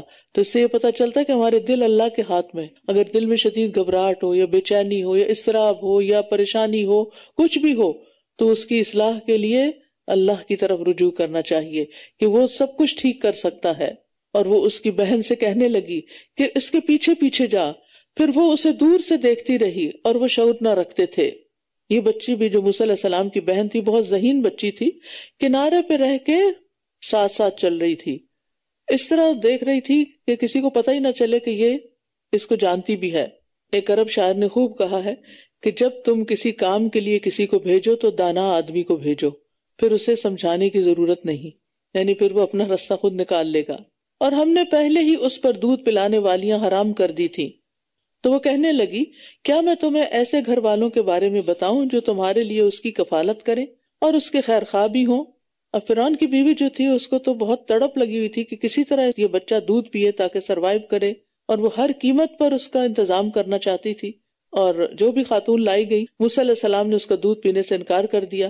اب ان کو ڈر تھا کہ یہ بچہ فوت ہی نہ ہو جائے بھوک کے مارے اور رونے سے۔ تو بہرحال موسیٰ علیہ السلام کی بہن کا اس وقت بہت اہم کردار سامنے آیا کہ وہ اجنبی بن کے سب کچھ دیکھ رہی تھی، اور جب سب کی کوششیں ناکام ہو گئی تو اس نے کہا کہ میں تمہیں ایک اور گھر والے بتاتی ہوں کہ جس کا دودھ شاید یہ پی لے۔ اور اس طرح موسیٰ علیہ السلام کی والدہ کو بلایا گیا اور بچے نے دودھ پینا شروع کیا، اور پھر اللہ تعالیٰ نے بچے کو ماں کی طرف ہی لوٹا دیا۔ فَرَدَدْنَاهُ إِلَىٰ أُمِّهِ كَيْ تَقَرَّ عَيْنُهَا وَلَا تَحْزَنَ، تو ہم نے اسے اس کی ماں کی طرف لوٹا دیا تاکہ اس کی آنکھیں ٹھنڈی ہوں اور وہ غمگین نہ ہو، اور وہ جان لے کہ بے شک اللہ کا وعدہ سچا ہے، لیکن ان کے اکثر علم نہیں رکھتے۔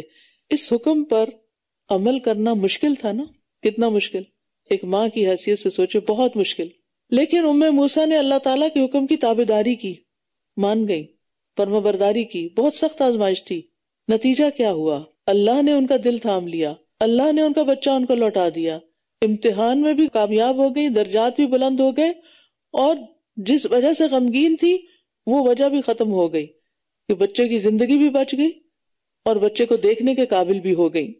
تو بہت سے لوگ انجام کی حقیقت سے بے خبر ہوتے ہیں، اس لیے وہ اللہ تعالیٰ کے حکم کو زیادہ اہمیت نہیں دیتے، اور جب وہ اپنی پوری جوانی کو پہنچا اور خوب توانا ہو گیا تو ہم نے اسے حکمت اور علم سے نوازا، اور نیکوکاروں کو ہم اسی طرح بدلہ دیا کرتے ہیں۔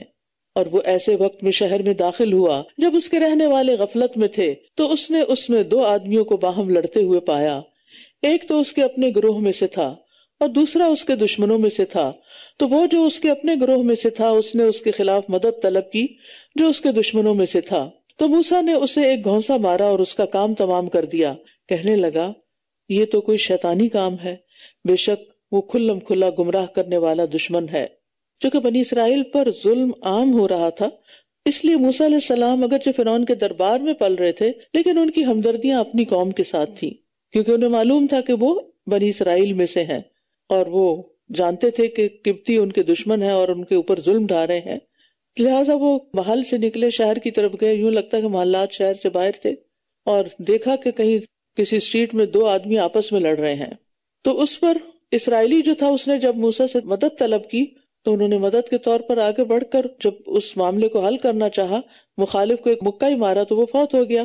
ان کا قتل کا ارادہ نہیں تھا، ان کے تو وہم و گمان میں بھی یہ بات نہیں تھی، لیکن ہوا کیا، اس بات سے وہ سخت پریشان ہوئے۔ قال رب انی ظلمت نفسی فاغفر لی فغفر لہ انہ هو الغفور الرحیم۔ کہنے لگا، اے میرے رب، بے شک میں نے اپنی جان پر ظلم کیا ہے، پس تو مجھے بخش دے۔ تو اس نے اسے بخش دیا، بے شک وہ بہت بخشنے والا، نہایت رحم کرنے والا ہے۔ اگرچہ موسیٰ علیہ السلام نے جان بوجھ کے یہ نہیں کیا تھا، لیکن پیغمبروں کے حق میں تھوڑی سی بے احتیاطی بھی مناسب نہیں، اس لیے انہوں نے بخشش طلب کر لی، کیونکہ پیغمبروں کی شان بڑی ہوتی ہے نا۔ لیکن یاد رکھیے موسیٰ علیہ السلام بخشے جانے کے بعد بھی اس بات پر نادم رہے، حتیٰ کہ قیامت کے دن بھی جب ان کے پاس لوگ آئیں گے کہ ہماری سفارش کریں تو وہ کیا کہیں گے؟ انی قتلت نفسا لم اؤمر بقتلها، میں نے ایک جان کو قتل کر دیا تھا جس کے قتل کرنے کا مجھے حکم نہیں دیا گیا تھا۔ تو جاہل اور متکبر کے گناہ میں فرق ہوتا ہے، یعنی جو جہالت کی بنا پہ گناہ کر لیتا ہے وہ تو پلٹ آتا ہے، توبہ کر لیتا ہے، اور جو کبر کی وجہ سے گناہ کرتا ہے پھر وہ رجوع نہیں کرتا، اڑ جاتا ہے۔ تو ہمیں بھی اپنے گناہوں پر عذر بہانے نہیں بنانے چاہیے، اس کی بجائے توبہ کر لینی چاہیے۔ آپ دیکھیے کہ نبی صلی اللہ علیہ وسلم جو معصوم تھے، جن سے کوئی گناہ سرزد نہیں ہوا، وہ دن میں 70 سے 100 بار استغفار کرتے تھے۔ تو انسان جو ہے وہ کمزور ہے، ہم سے اٹھتے بیٹھتے کچھ نہ کچھ غلطیاں ہو جاتی ہیں، تو اس کا ازالہ استغفار کے ساتھ کرنا چاہیے۔ اس نے کہا، اے میرے رب، جیسے تو نے مجھ پر یہ انعام کیا ہے تو میں بھی کبھی مجرموں کا مددگار نہ بنوں گا۔ پھر وہ صبح کے وقت ڈرتے ڈرتے خفیہ ٹو لگاتے ہوئے شہر میں گیا تو دیکھا کہ اچانک وہی شخص جس نے کل اس سے مدد مانگی تھی وہ اس سے فریاد کر رہا ہے، وہ کسی اور سے اب لڑ رہا ہے۔ موسیٰ نے اس سے کہا بے شک تو صریحاً بہکا ہوا ہے۔ پھر جو ہی موسیٰ نے ارادہ کیا کہ اسے پکڑ لے جو ان دونوں کا دشمن تھا تو وہ کہنے لگا اے موسیٰ کیا تو مجھے بھی قتل کرنا چاہتا ہے جیسے تو نے کل ایک شخص کو قتل کیا تھا؟ تو زمین میں جبار بن کر رہنا چاہتا ہے اور تو اصلاح کرنے والوں میں سے نہیں ہونا چاہتا۔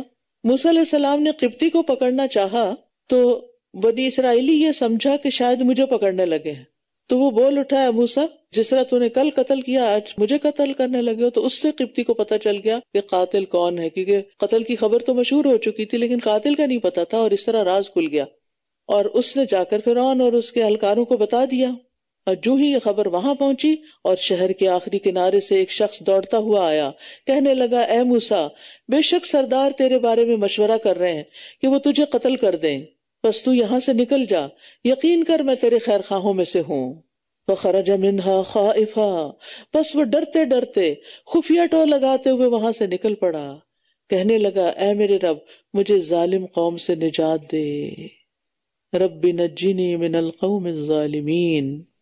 ان پلانڈ جرنی، کچھ پتہ نہیں کدھر جا رہے ہیں، کیا کرنا ہے، کوئی تیاری نہیں، کوئی سامان سفر نہیں، کوئی سواری نہیں، کچھ بھی نہیں، اب تو شہر سے نکلنا ہی نکلنا ہے، بے یار و مددگار۔ اور جب مدین کی جانب رخ کیا تو کہنے لگا مجھے امید ہے کہ میرا رب مجھے سیدھا راستہ دکھائے گا، یعنی جہاں مجھے جانا چاہیے وہیں لے جائے گا۔ کتنا توکل ہے رب پہ، یہ نہیں کہا گھبرا کے اب مجھے نہیں پتا کدھر جانا ہے، اب میں کیا کروں اور رونا دھونا، کچھ نہیں، مشکل سفر، ان پلانڈ جرنی، لیکن توکل علی اللہ۔ جو لوگ مشکلات میں اللہ پر توکل کر لیتے ہیں وہ راہ پا لیتے ہیں۔ وَمَن يَتَوَكَّلْ عَلَى اللَّهِ فَهُوَ حَسْبُهُ، جو اللہ پہ بھروسہ کرتا ہے اللہ تعالیٰ اس کو کافی ہو جاتا ہے۔ اور جب مدین کی جانب رخ کیا تو کہنے لگا مجھے امید ہے کہ میرا رب مجھے سیدھا راستہ دکھائے گا، اور واقعی ان کو ایسا سیدھا راستہ دکھایا گیا کہ ان کی دنیا بھی سنور گئی اور آخرت بھی۔ اور جب وہ مدین کے پانی پر پہنچا تو وہاں لوگوں کا ایک گروہ پایا جو اپنے مویشیوں کو پانی پلا رہا تھا، اور ان کے علاوہ 2 لڑکیوں کو پایا جو اپنے مویشی روک رہی تھی۔ کہا تم دونوں کا کیا معاملہ ہے؟ وہ دونوں کہنے لگی جب تک چرواہے واپس نہ لوٹ جائیں ہم اپنے جانوروں کو پانی نہیں پلاتی تاکہ مردوں کے اندر اختلاط نہ ہو، اور ہمارا باپ بہت بوڑھا ہے۔ تو اس نے ان کو پانی پلا دیا، پھر سائے کی طرف پلٹ گیا تو کہنے لگا ربی انی لما انزلت الی من خیر فقیر، جو بھلائی بھی تو میری طرف نازل کرے بے شک میں اس کا محتاج ہوں۔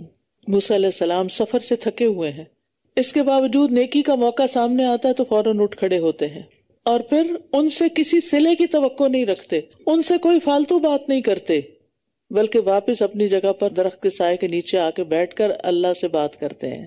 ربی انی لما انزلت الی من خیر فقیر، کہ اے رب جو بھلائی بھی تو میری طرف نازل کر دے میں اس کا محتاج ہوں، اب میں انتہائی ضرورت مند ہوں، تو مجھ پر اپنی نظر کرم فرما۔ اور خیر کا لفظ کئی چیزوں پر بولا جاتا ہے، کھانے پر، نیکی کے کاموں پر، عبادت، قوت، مال، اور یہاں ساری چیزیں چاہیے تھی نا، کھانا بھی چاہیے تھا، ٹھکانا بھی چاہیے تھا، یعنی کمال درجے کا اخلاق ہے نا، اور اخلاص بھی ہے کہ اتنی مشکل میں نیکی کر کے کسی قسم کی کوئی توقع ہی نہیں، کیونکہ رب پوری کرتا ہے نا ساری چیزیں، دینے والا تو رب ہے۔ ہماری زندگی میں یہ چیز کس قدر مسنگ ہے۔ عام طور پر لوگ اگر اپنا کوئی مسئلہ بتاتے ہیں تو میں ان سے کہتی ہوں کہ اللہ کو پکارو، دعا کرو۔ وہ سمجھتے ہیں کہ شاید میں نے ان کی بات ہی نہیں سنی اور میں سمجھتی نہیں اور میں ان کے دکھ اور غم کو جانتی نہیں۔ اس وقت موسیٰ علیہ السلام جس کنڈیشن میں ہے، تھکاوٹ اور بھوک اور اجنبیت اور پریشانی کے عالم میں، اس سے بڑی تکلیف ہمیں کبھی کو پہنچی ہوگی یا اس جیسی؟ نہیں، ہماری تکلیفیں تو اس کے مقابلے میں بہت کم ہیں۔ انہیں تو کسی کی بھی خبر نہیں وہاں کہ کون رہتا ہے یہاں اور کون میری مدد کرے گا، اور کسی کے آگے ہاتھ بھی نہیں پھیلانا چاہتے تھے، سوال بھی اللہ سے کر رہے ہیں، اور اللہ تعالیٰ نے کس طرح پھر آگے مدد کی ان کی۔ ہم اللہ کو پکارنے کو اتنا ہلکا کیوں سمجھتے ہیں؟ ہم دعا کرنے کو معمولی چیز کیوں سمجھتے ہیں؟ دعا تو مومن کا ہتھیار ہے۔ جب ہمارے پاس کوئی بھی وسیلہ نہیں رہتا تو بھی سب سے بڑا وسیلہ ہوتا ہے، اور وہ ہے اللہ کی مدد۔ اللہ تعالیٰ ہم پہ ڈالتے ہیں کہ ہم اس سے مانگتے ہیں کہ نہیں مانگتے، وہ تو بن مانگے بھی دیتا ہے، لیکن کچھ حالات میں وہ چاہتا ہے کہ ہم صرف اسی کی طرف پلٹیں۔ ہمیں سے ہر ایک کو جائزہ لینا چاہیے کہ وہ مشکل وقت میں کیا طریقہ اختیار کرتا ہے، جب دکھی ہوتا ہے، تکلیف ہوتا ہے، اس کو پریشانی ہوتی ہے، تو پھر وہ کدھر جاتا ہے؟ اماں کے پاس، ابا کے پاس، بہن کے پاس، استاد کے پاس، کسی مہربان کے پاس، کسی دوست کے پاس؟ کہاں؟ نہیں، سب سے پہلے اللہ کے پاس. پھر اللہ تعالیٰ آپ کی رہنمائی کرے گا اب آگے کیا کرنا ہے. پھر ان دونوں میں سے ایک شرم و حیا کے ساتھ چلتی ہوئی اس کے پاس آئی، کہنے لگی میرے والد تمہیں بلا رہے ہیں تاکہ تمہیں اس کی اجرت دیں جو تم نے ہمارے لیے پانی پلایا ہے. چنانچہ وہ اس کے پاس آیا اور اس سے سارا قصہ بیان کیا تو اس نے کہا ڈرو نہیں، تم ظالم قوم سے نجات پا گئے ہو. یعنی یہ ٹیریٹری فرعون کی حکومت سے باہر ہے جہاں تمہیں کوئی کچھ نہیں کہہ سکتا. تو دیکھیے کس طرح اللہ تعالیٰ نے دعا قبول کر لی اور فوراً ہی بلاوا آ گیا. اور یہاں خاص طور پر عورت کے حیا کا ذکر کیا گیا ہے، اور یہی عورت کا اصل زیور، اصل حسن، اصل خوبصورتی ہے کہ وہ مردوں کی طرح حیا اور حجاب سے بے نیاز نہیں ہوتی، بے باک نہیں ہوتی کہ ہر مرد سے ہنس ہنس کے باتیں شروع کر دے اور اس کے ساتھ فری ہو جائے اور پرواہ نہ کرے. حیا جو ہے یہ ایمان کا حصہ ہے. رسول اللہ صلی اللہ علیہ وسلم نے فرمایا حیا اور ایمان کو ایک دوسرے کے ساتھ اکٹھا کیا گیا ہے، لہٰذا جب ان دونوں میں سے ایک اٹھا لیا جاتا ہے تو دوسرا بھی ساتھ اٹھ جاتا ہے. رسول اللہ صلی اللہ علیہ وسلم نے فرمایا حیا ایمان کا حصہ ہے اور ایمان کا تعلق جنت سے ہے. اب موسیٰ علیہ السلام ان کے گھر بیٹھے ہیں. قالت احداہما یا ابت استاجر، ان دونوں میں سے ایک کہنے لگی اے ابا جان آپ اسے اجرت پہ رکھ لیں، بہترین شخص جسے آپ اجرت پر رکھیں وہی ہے جو مضبوط اور امانت دار ہو. انہیں موسیٰ علیہ السلام کی مضبوطی کا کہاں سے پتہ چلا؟ کہتے ہیں کہ بہت بڑا جو پتھر تھا جسے 10 آدمی اٹھاتے تھے انہوں نے اکیلے اٹھا لیا جب وہ پانی پلا رہے تھے وہاں. اور پھر امانت دار کہ نہ لڑکیوں کو دیکھا، نہ ان سے کوئی بات کی اور نہ ہی ان سے کسی قسم کا کوئی مطالبہ کیا.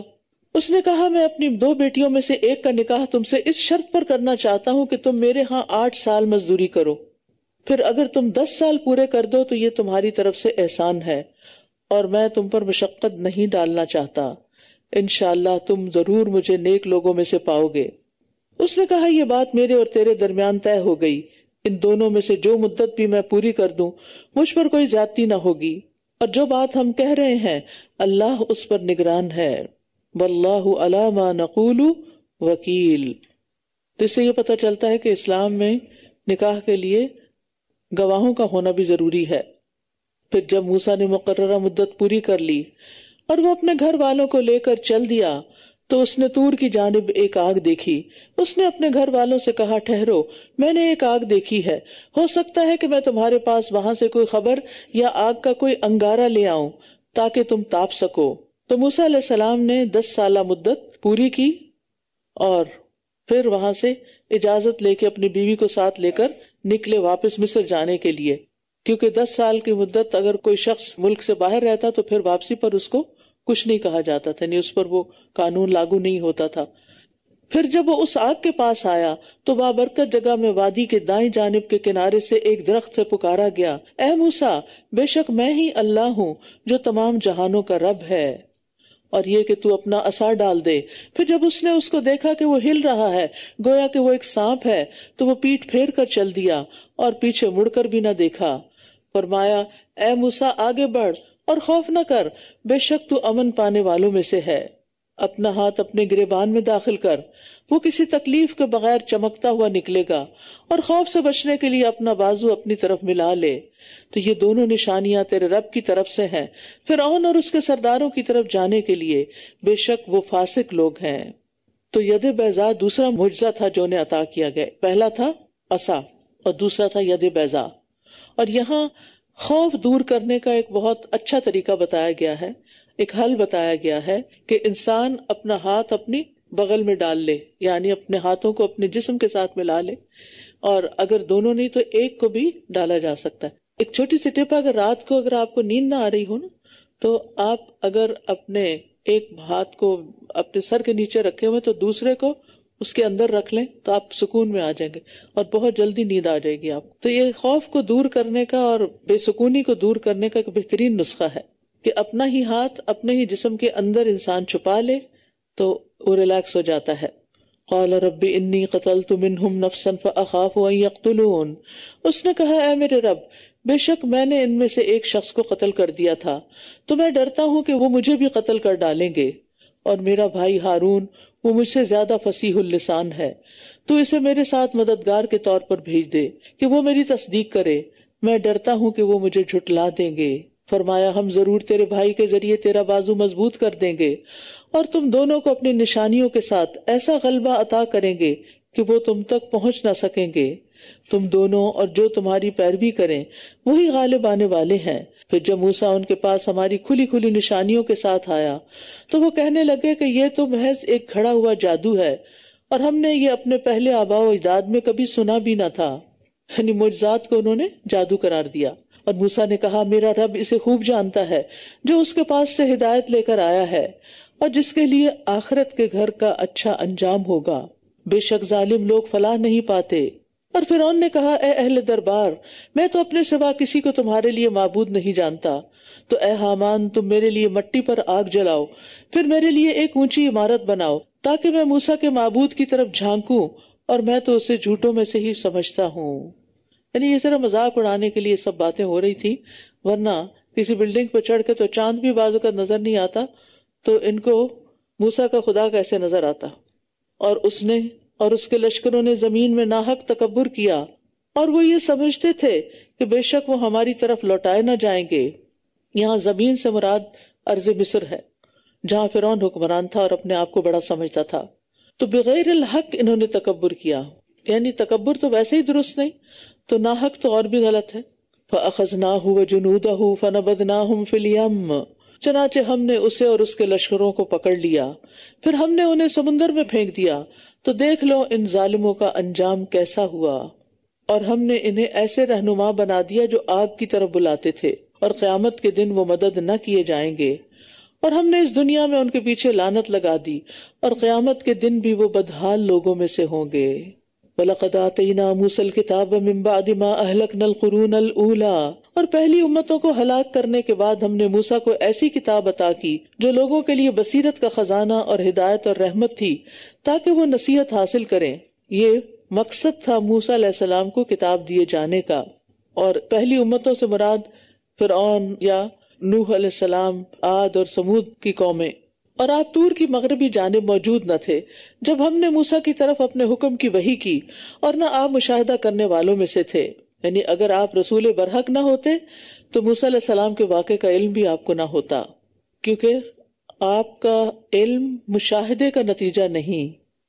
یہ اللہ کی رحمت ہے کہ اس نے آپ کو نبی بنایا اور آپ پر وحی کی، اس وحی کے ذریعے یہ ساری معلومات مل رہی ہیں کہ وہاں کیا ہوا تھا۔ لیکن ہم نے کئی امتیں اٹھائیں، پھر ان پر مدت حیات طویل ہو گئی، اور آپ مدین والوں میں مقیم نہ تھے کہ آپ ان پر ہماری آیات پڑھتے، لیکن ہم ہی رسول بھیجنے والے تھے، اور آپ طور کے کنارے پر بھی نہ تھے جب ہم نے موسیٰ کو پکارا تھا۔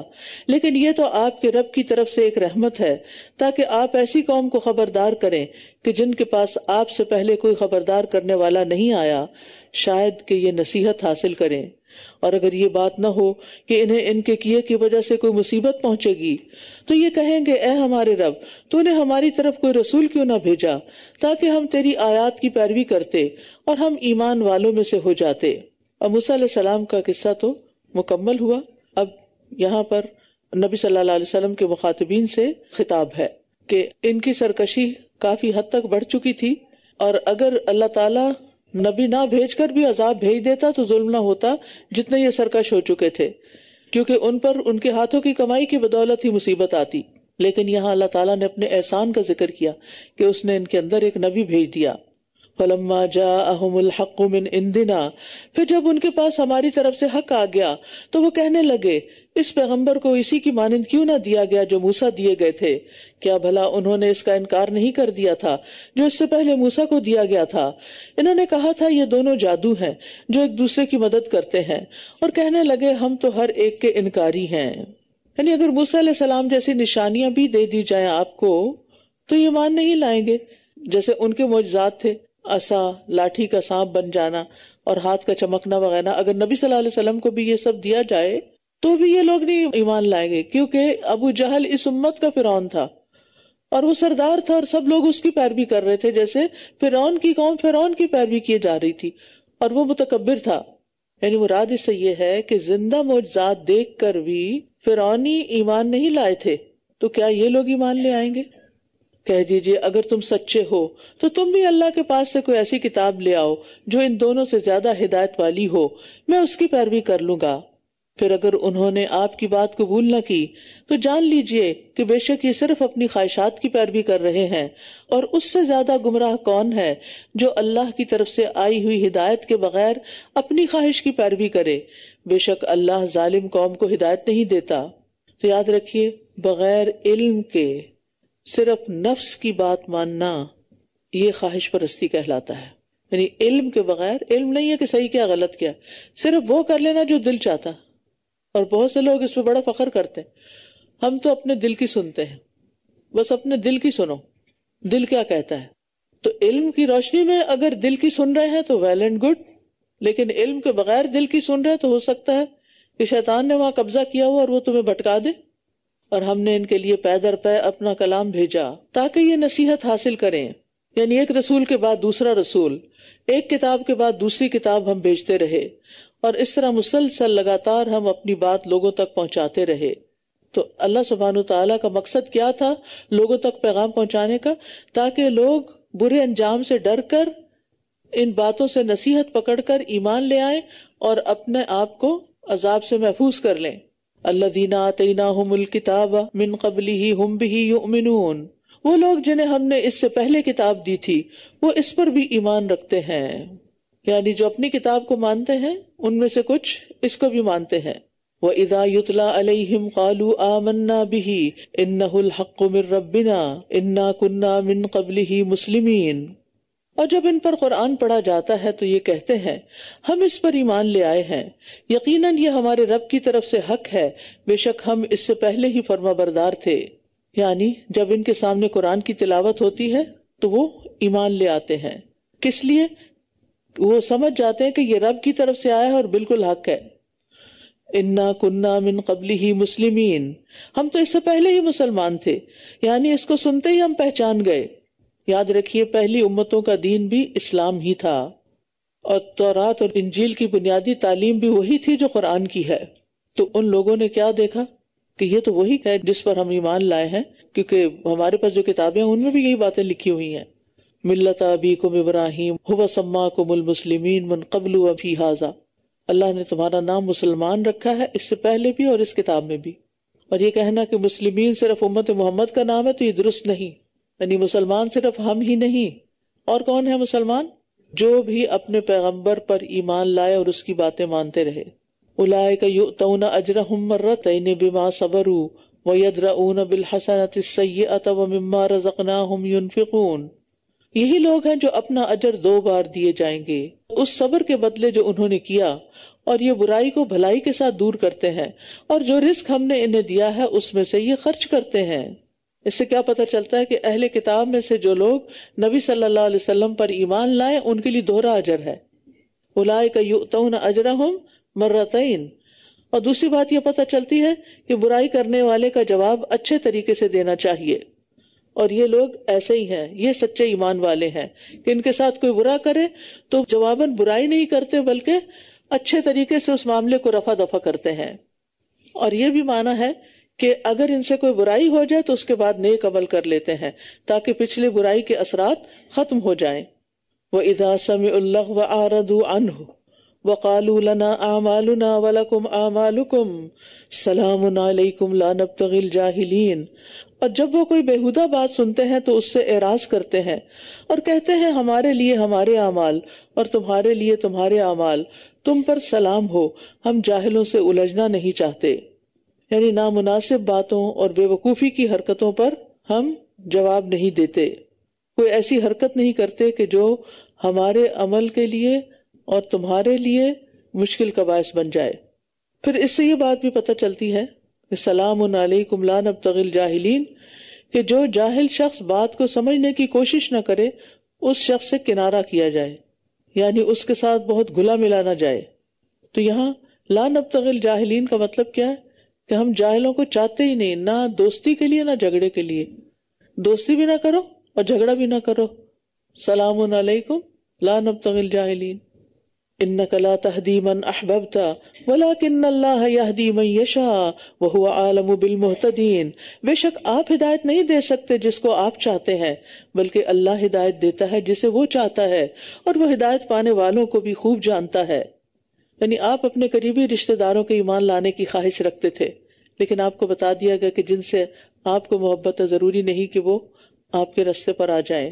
آپ کو تسلی دی جا رہی ہے کہ ہدایت دینا صرف اللہ کے اختیار میں ہے. اگر نبی کے اختیار میں ہوتا تو سب سے پہلے وہ اپنے عزیزوں پیاروں کو ہدایت پر لے آتا. پیغمبر کا کام بتا دینا ہوتا ہے. اللہ کی طرف دعوت دینے والا صرف دعوت دیتا چلا جاتا ہے، وہ لوگوں کو مجبور نہیں کرتا. اور یہ کہتے ہیں کہ اگر ہم آپ کے ہمراہ حق کی پیروی کریں تو ہم اپنی زمین سے اچک لیے جائیں گے.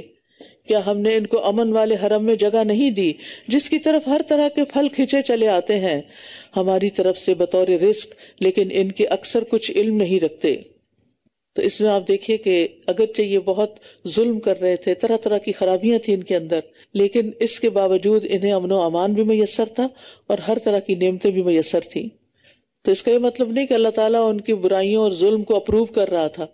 تو آج بھی کچھ ظالموں کے پاس بہت کچھ ہوتا ہے. اس کا یہ مطلب نہیں کہ اللہ ان سے راضی ہو گیا ہے اور مسلمانوں سے اللہ راضی نہیں کہ ان کی شامت آ گئی ہے. وَكَمْ أَهْلَكْنَا مِنْ قَرْيَةٍ بَطِرَتْ مَعِيشَتَهَا، اور کتنی ہی بستیاں ہم نے ہلاک کر دی جو اپنی معیشت پر اتراتی تھیں، اپنے ریسورسز پر، اپنی اکنامک کنڈیشن پر بہت اتراتی تھیں، بہت خوش ہوتی تھیں. تو یہ ان کے گھر ہیں جن میں ان کے بعد بہت کم لوگ ہی بسائے گئے اور ہم ہی وارث ہیں. تو پچھلی قومیں ترقی یافتہ ہوتے ہوئے جب ایمان نہیں لائیں تو اس وجہ سے وہ تباہ برباد ہو گئی. قوم عاد کتنی ترقی یافتہ تھی، قوم سمود کتنی ترقی یافتہ تھی، قوم فرعون کتنی ترقی یافتہ تھی. آج کل بعض کلپس ایسے آئے ہوئے ہیں کہ جس میں قوم فرعون کی بنائی ہوئی جو عمارتیں ہیں زمین کے اندر جتنی گہرائی میں جاتی ہیں تو انسان دیکھ کے حیران ہوتا ہے کہ اتنے بھاری بھاری پتھر یہ وہاں لے کر کیسے گئے. تو ان کو اپنی معیشت پہ بڑا مان تھا، لیکن یہ ان کے کام نہیں آئی، ان کی عمارتیں ان کو فائدہ نہ دی. وَكَمْ أَهْلَكْنَا مِنْ قَرْيَةٍ بَطِرَتْ مَعِيشَتَهَا، اور کتنی ہی بستیاں ہم نے ہلاک کر دی جو اپنی معیشت پر اتراتی تھیں. تو یہ ان کے گھر ہیں جن میں ان کے بعد بہت کم لوگ ہی بسائے گئے اور ہم ہی وارث ہیں. یعنی پچھلی قوموں کے مال و دولت کا کوئی بھی وارث نہ بنا، ساری کی ساری تباہ ہو گئی. یعنی انہیں اپنے مال و دولت پر مان تھا، عذاب آیا تو وہی سارا برباد ہوا، کچھ بھی نہیں بچا، اور اللہ اس سے بے نیاز ہے. وَكُنَّا نَحْنُ الْوَارِثِينَ، یعنی ان کے وارث ہم بنے، اور ہر چیز کے وارث ہمیشہ کم ہی ہوتے ہیں. وَمَا كَانَ رَبُّكَ مُهْلِكَ الْقُرَىٰ حَتَّىٰ يَبْعَثَ فِي أُمِّهَا رَسُولًا، اور آپ کا رب کسی بستی کو اس وقت تک ہلاک نہیں کرتا جب تک ان کے مرکز میں کوئی رسول نہ بھیج دے جو ان پر ہماری آیات پڑھتا ہو، اور ہم بستیوں کو تبھی ہلاک کرتے ہیں جب ان کے رہنے والے ظالم ہو جائیں. تو ظلم سے ہمیشہ بچنا چاہیے. ظلم سے گھر برباد ہو جاتے ہیں، ظلم سے زندگیاں مصیبت کا شکار ہو جاتی ہیں. تو کسی کی بھی جان، مال، عزت پر کوئی ہاتھ نہیں اٹھانا چاہیے. اگر کسی نے چوری کی نہ ہو اور اس کو چور کہہ دیا جائے تو آپ سوچیے کہ اس کا نتیجہ پھر کیا ہوگا. اللہ تعالیٰ کو کتنی بری یہ بات لگے گی.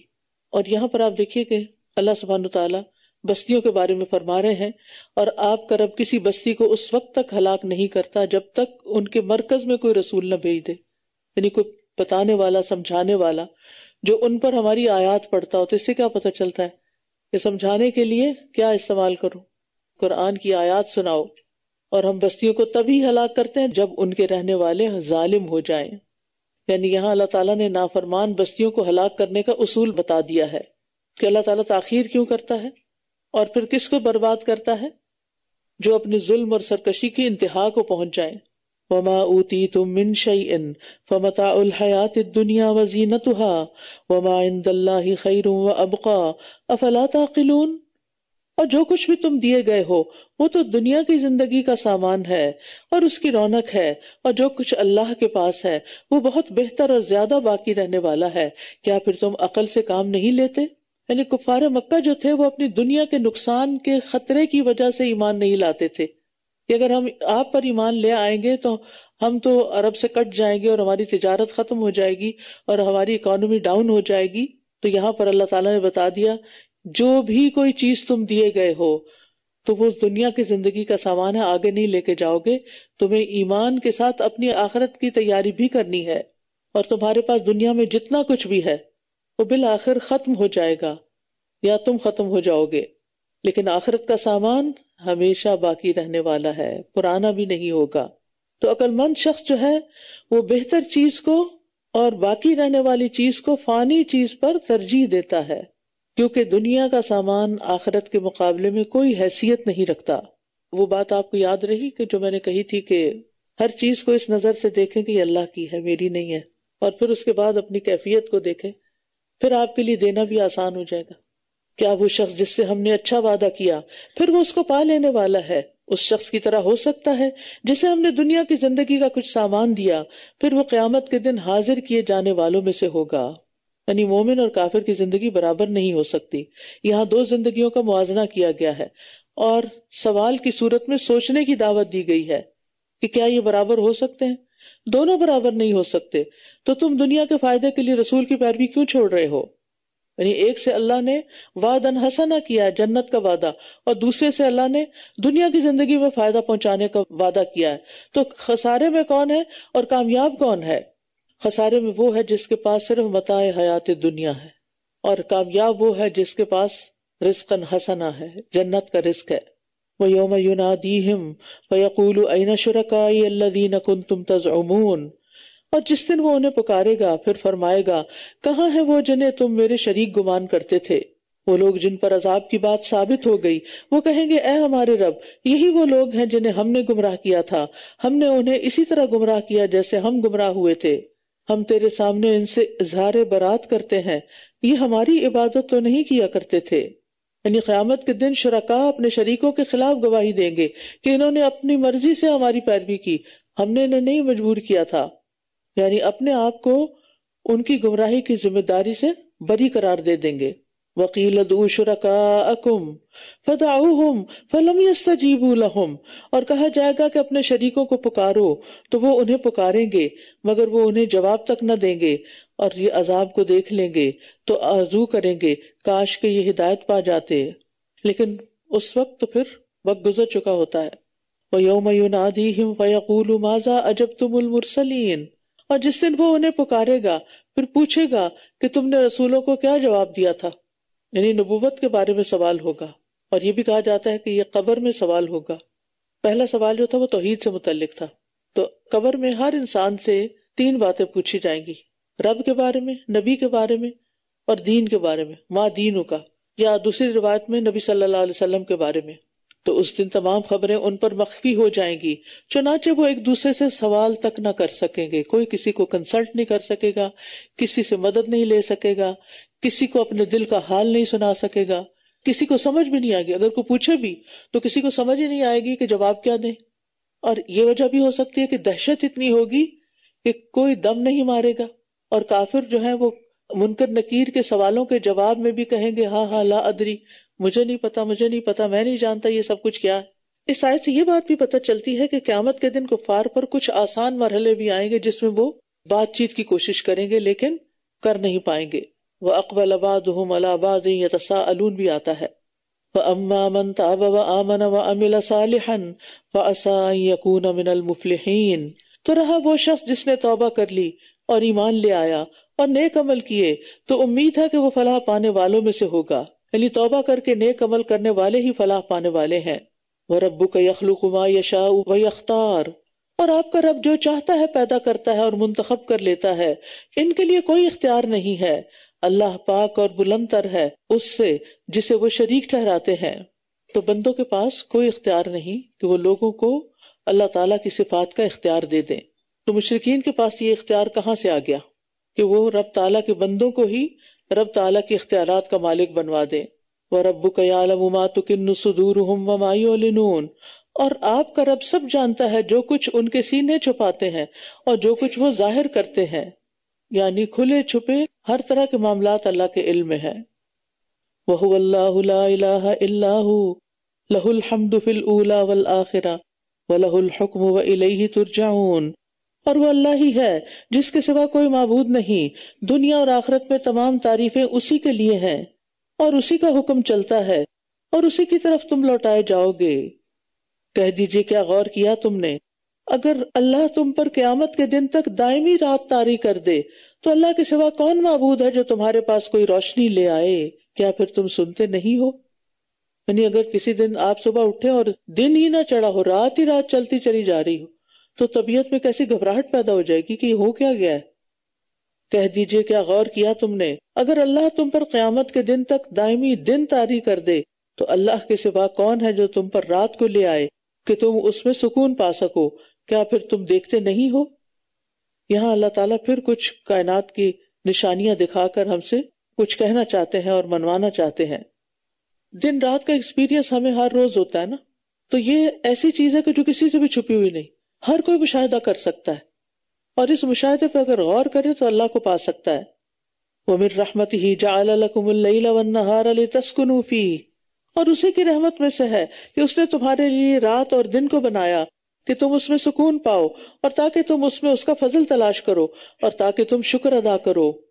یعنی دن اور رات کا نظام اس لیے ہے تاکہ بندہ اللہ کی نعمتوں کا شکر ادا کرے۔ اگر آپ صبح شام کے اذکار پڑھتے ہیں تو ضرور آپ اس میں اللہ تعالیٰ کا شکر ادا کرتے ہیں ان نعمتوں پر جو آپ کو ملی ہیں۔ وَيَوْمَ يُنَادِيهِمْ، اور جس دن وہ انہیں پکارے گا، پھر پوچھے گا کہاں ہے میرے وہ شریک جن کا تم دعویٰ کیا کرتے تھے؟ یعنی بار بار ایسی بات کیوں کہی جائے گی ان کو ذلیل کرنے کے لیے، رسوا کرنے کے لیے، ان کے شرکاء کی بے بسی دکھانے کے لیے، اور یہ انجام یعنی ان سب کے ساتھ ہوگا جو انکار کرنے والے ہیں۔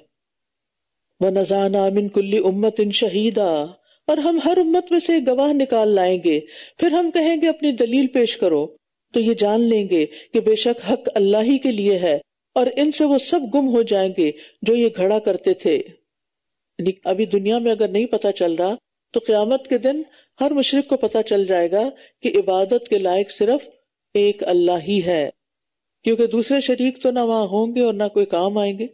ان قارون کان من قوم موسیٰ، بے شک قارون موسیٰ کی قوم میں سے تھا، مگر اس نے ان پر سرکشی کی، اور ہم نے اسے اس قدر خزانے عطا کیے تھے کہ ان کی کنجیاں ایک قوت والی جماعت پر بھاری ہوتی تھی۔ اندازہ لگائیے ایک لاکر کے اندر کیا کچھ نہیں آتا، اور وہ صرف چابیاں تھی جو اونٹ کے بوجھ کے برابر تھی، اور وہ یعنی کہ ایک جگہ شاید نہیں رکھتا تھا۔ تو آپ سوچئے کہ کس قدر خزانے تھے اس کے پاس۔ جب اس کی قوم نے اس سے کہا اتراؤ مت، بے شک اللہ اترانے والوں کو پسند نہیں کرتا۔ یاد رکھیے قارون بنی اسرائیل میں سے تھا، بہت زیادہ مال و دولت پانے کی وجہ سے فرعون کا ساتھی بن گیا، کیونکہ جن لوگوں کے پاس دولت آ جاتی ہے نا تو پھر وہ کیا چاہتے ہیں کہ ان کا سوسائٹی کے اندر کچھ اور بھی انفلوئنس ہو، لہذا وہ بڑے لوگوں کے ساتھ رابطے کرتے ہیں اور ان کی مجلسوں میں اٹھنے بیٹھنے لگتے ہیں، چاہے مذہب کوئی بھی ہو، دین کوئی بھی ہو۔ تو یہاں پر آپ دیکھیں کہ تھا تو وہ مسلمان ہی سو کالڈ، لیکن دوستی فرعون کے ساتھ تھی۔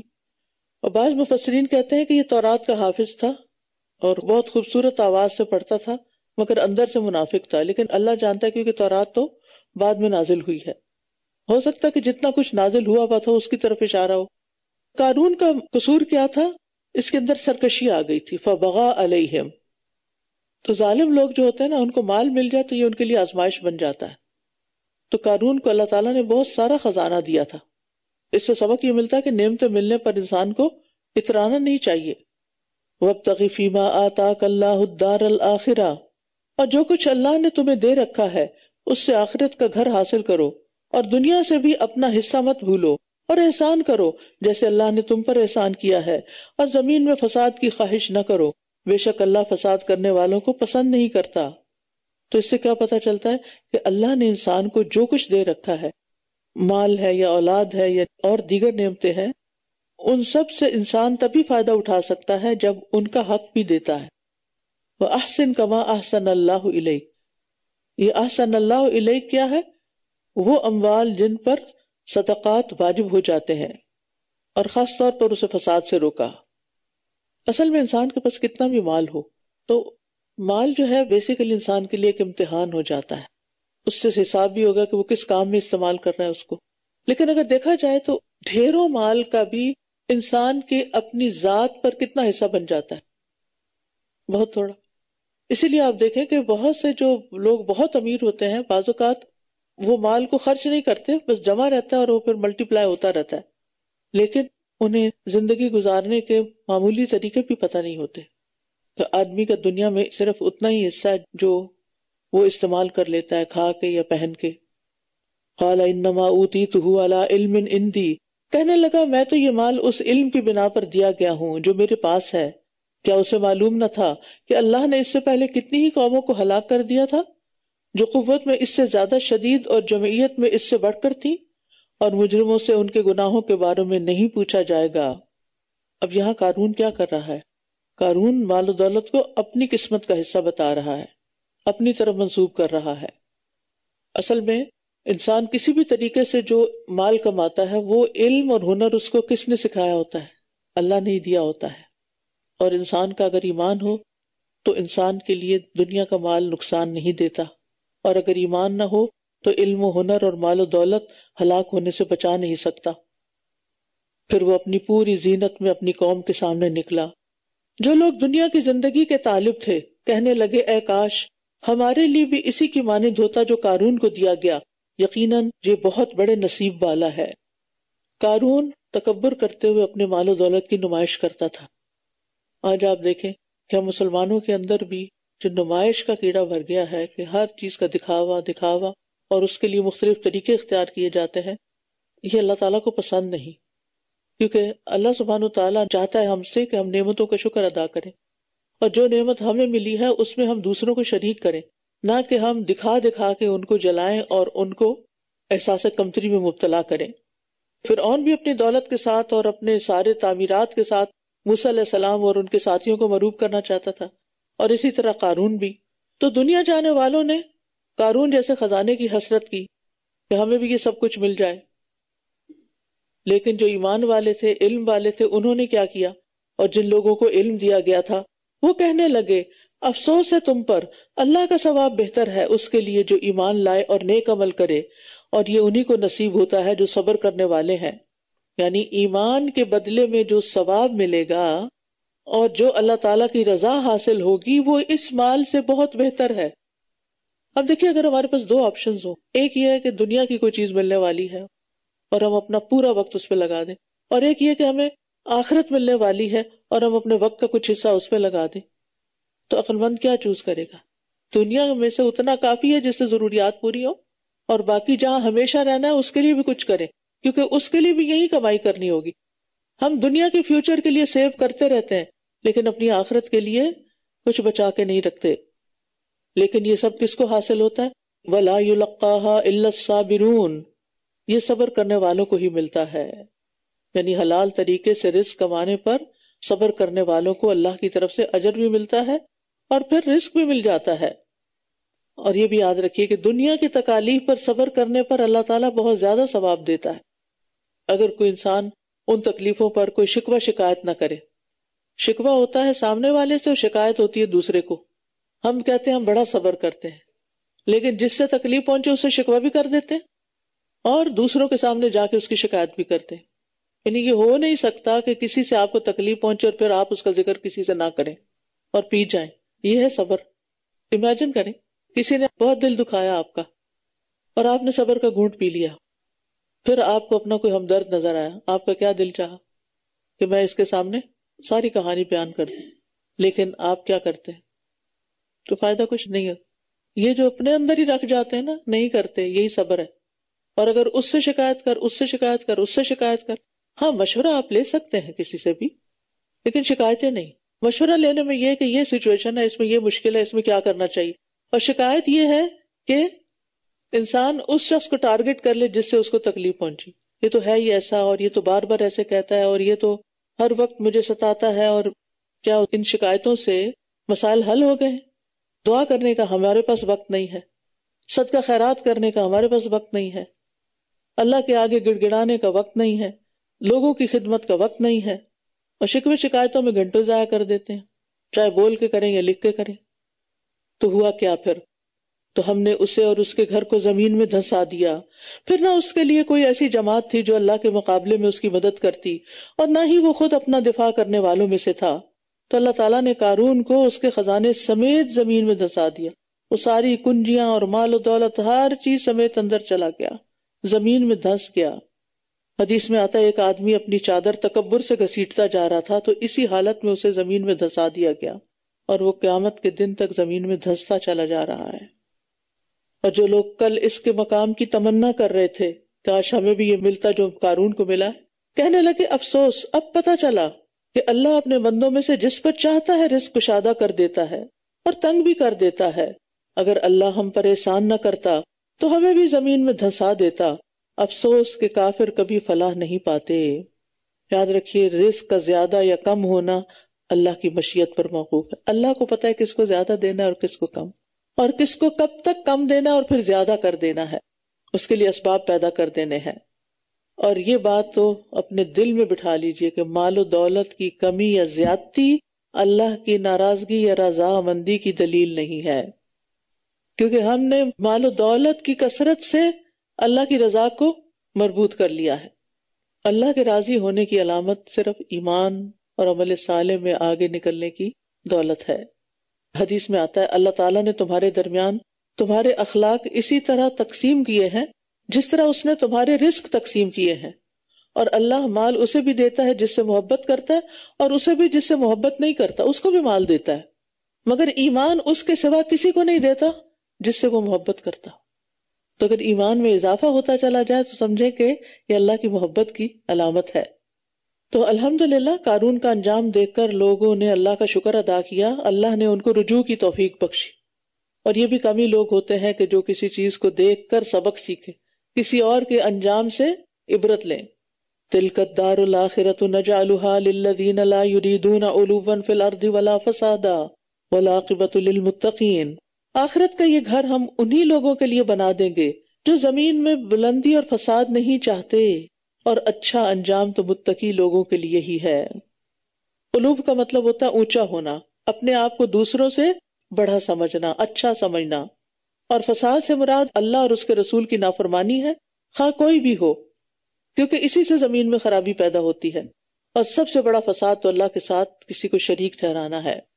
تو مفہوم کیا آیت کا کہ آخرت کے گھر میں فرعون اور قارون اور ان جیسے لوگوں کا کوئی حصہ نہیں، چاہے وہ دنیا میں بہت ایفلوئنٹ تھے، بہت انفلوئنشل تھے، کیونکہ ان کی زندگیوں میں علو تھا، تکبر تھا اور فساد تھا۔ تو اللہ تعالیٰ کو فخر اور تکبر ہرگز پسند نہیں۔ من جاء بالحسنۃ فلہ خیر منہا، جو کوئی نیکی لے کر آیا اس کے لیے اس سے بہتر بدلہ ہے، اور جو کوئی برائی لایا تو جنہوں نے برے عمل کیے وہ اپنے کیے کا بدلہ پائیں گے۔ ان الذی فرض علیک القرآن لرادک الی معاد، بے شک وہ ذات جس نے آپ پر قرآن فرض کیا ہے وہ ضرور آپ کو لوٹنے کی بہترین جگہ کی طرف پھیر لے جانے والا ہے۔ کہہ دیجئے میرا رب خوب جانتا ہے اس کو جو ہدایت لے کر آیا اور اسے بھی جو کھلی گمراہی میں مبتلا ہے۔ ان الذی فرض علیک القرآن، یعنی فرض کرنے سے مراد یہ ہے کہ جس رب نے آپ کو قرآن دیا کہ آپ اسے لوگوں تک پہنچائیں، تمام دنیا کے لوگوں تک پہنچائیں اور اس پر عمل کریں، وہ آپ کو اپنی منزل تک بھی پہنچائے گا۔ یعنی اشارہ ہے رسول اللہ صلی اللہ علیہ وسلم کی طرف کہ دنیا میں بھی عظیم الشان انجام کی طرف لوٹیں گے آپ، یعنی مکہ فتح ہو جائے گا۔ خوشخبری دی جا رہی ہے ایسے حالات میں جب دور دور اس کے آثار نہیں تھے۔ تو ہجرت کے 8ویں سال اللہ کا یہ وعدہ پورا ہو گیا، آپ فاتحانہ شان سے مکہ مکرمہ میں داخل ہوئے، اور آخرت میں عظیم الشان انجام سے مراد مقام محمود ہے، وہ بھی اللہ تعالیٰ آپ کو عطا کرے گا۔ لرادک الی معاد، سبحان اللہ، کتنی خوبصورت بات ہے نا۔ اللہ نے آپ کو یہ ذمہ داری دی ہے، آپ نے خود تو نہیں مانگی تھی، اللہ نے آپ کو چنا اور آپ پر یہ بوجھ ڈالا نبوت کا، اور آپ نے اس کو خوب نبھایا، پھر اللہ تعالیٰ نے ہی تسلی بھی دی اور اللہ تعالیٰ نے اچھا انجام بھی دکھایا۔ یاد رکھیے بعض اوقات کچھ نیکیاں بڑی مشکل ہو جاتی ہیں، لیکن انسان اگر ان کو اللہ کی طرف سے آیا ہوا فیصلہ سمجھ کر قبول کر لے اور اس کو کر ڈالے مشکل کے باوجود، تو ان مع العسر یسرا، تنگی کے ساتھ آسانی بھی ہے، اس کا اچھا انجام، اس کا اچھا نتیجہ بھی آپ کو ملے گا۔ مثلا کوئی شخص آپ پہ ظلم کرتا ہے اور آپ بدلے میں احسان کرتے ہیں، کوئی آسان نہیں ہے، یعنی ظلم کے بدلے میں احسان آسان نہیں ہے، لیکن آپ کیوں کرتے ہیں؟ اس کا بدلہ مجھے اللہ سے چاہیے۔ نتیجہ کیا نکلتا ہے؟ دنیا میں وہ انسان بھی ٹھیک ہو جاتا ہے، وہ ظلم کرنا چھوڑ دیتا ہے، اور آخرت کا اجر تو بے حساب ہے صبر کرنے والوں کے لیے، کیونکہ یہ کام صبر کے بغیر نہیں ہو سکتا کہ جو ہمارے ساتھ اچھا نہ کرے ہم اس سے اچھا کریں۔ اور آپ تو امید بھی نہ رکھتے تھے کہ کبھی آپ کی طرف کتاب القا کی جائے گی، مگر یہ سراسر آپ کے رب کی رحمت ہے، بس آپ کافروں کے مددگار ہرگز نہ بنے، اور یہ لوگ آپ کو اللہ کی آیات سے ہرگز روکنے نہ پائیں۔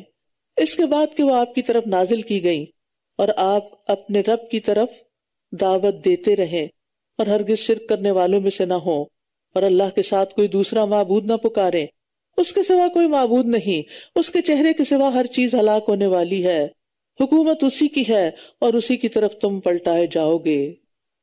سورۃ العنکبوت۔ بسم اللہ الرحمن الرحیم۔ الف لام میم۔ احسب الناس ان يتركوا ان يقولوا آمنا وهم لا يفتنون وَلَقَدْ فَتَنَّا الَّذِينَ مِن قَبْلِهِمْ فَلَيَعْلَمَنَّ اللَّهُ الَّذِينَ صَدَقُوا وَلَيَعْلَمَنَّ الْكَاذِبِينَ۔ بسم اللہ الرحمن الرحیم۔ الف لام میم۔ احسب الناس ان يتركوا ان يقولوا آمنا وهم لا يفتنون۔ کیا لوگوں نے یہ سمجھ رکھا ہے کہ وہ صرف یہ کہنے پر چھوڑ دیے جائیں گے کہ ہم ایمان لے آئے ہیں اور وہ آزمائے نہ جائیں گے؟ ایمان لا کر آزمائش آنی ہی آنی ہے، ایمان لانے پر امتحان تو ہوگا ہی، ٹیسٹ ہوگا، اور جتنا مضبوط ایمان ہوگا اتنی ہی بڑی آزمائش ہوگی۔ حالانکہ ہم نے ان لوگوں کو بھی آزمایا تھا جو ان سے پہلے تھے، بس اللہ ضرور جانچ لے گا ان لوگوں کو جنہوں نے سچ کہا، اور وہ جھوٹوں کو بھی ضرور جان لے گا۔ یعنی آزمائش کا مقصد کیا ہے کہ سچ اور جھوٹ میں فرق کر لیا جائے، کون سچا اور کون جھوٹا ہے، کس کا ایمان سچا ہے۔ یا وہ لوگ جو برے کام کر رہے ہیں انہوں نے یہ سمجھ رکھا ہے کہ وہ ہم سے بھاگ نکلیں گے، کتنا برا فیصلہ ہے جو یہ کر رہے ہیں۔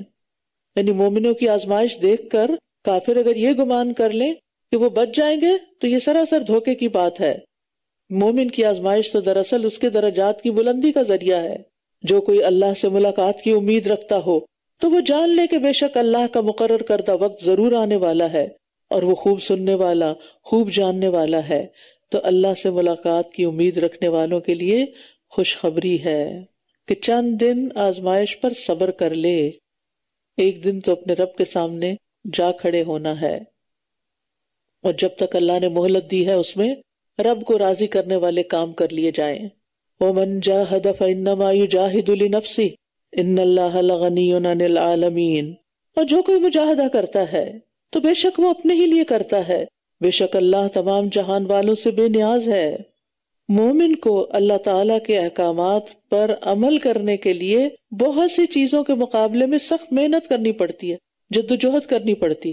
پہلے تو ان کو جاننے میں محنت کرنی پڑتی، پھر اس پر عمل کرنے کا طریقہ سیکھا جاتا ہے، پھر عمل کرنے میں جو وقت لگتا ہے، جو ایفرٹ لگتی ہے، ان سب کے اندر ایک محنت ہوتی ہے۔ تو جو محنت کر لے گا اس کا فائدہ اسی کو پہنچے گا، کیونکہ اللہ تو تمام جہان والوں سے بے نیاز ہے۔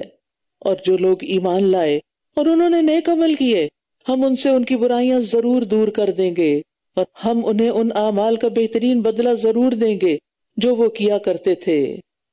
اور ہم نے انسان کو تاکید کی کہ اپنے والدین کے ساتھ بھلائی کرے، اور اگر وہ تم پر دباؤ ڈالیں کہ تم میرے ساتھ اسے شریک کرو جس کا تمہیں کوئی علم نہیں، تو ان کی اطاعت مت کرنا، تم سب کو میری ہی طرف لوٹنا ہے، پھر میں تمہیں خبر دوں گا اس کی جو کچھ تم کیا کرتے تھے۔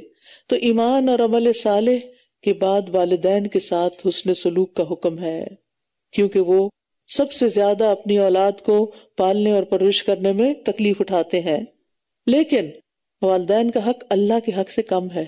اگر والدین اللہ کی نافرمانی کا حکم دیں تو ان کی بات نہیں ماننی، یعنی والدین کے کہنے پر کوئی حرام کام کرنا، کوئی شرک کرنا، کوئی غلط کام کرنا، کوئی دھوکہ فراڈ کرنا درست نہیں، اس کی اللہ نے اجازت نہیں دی۔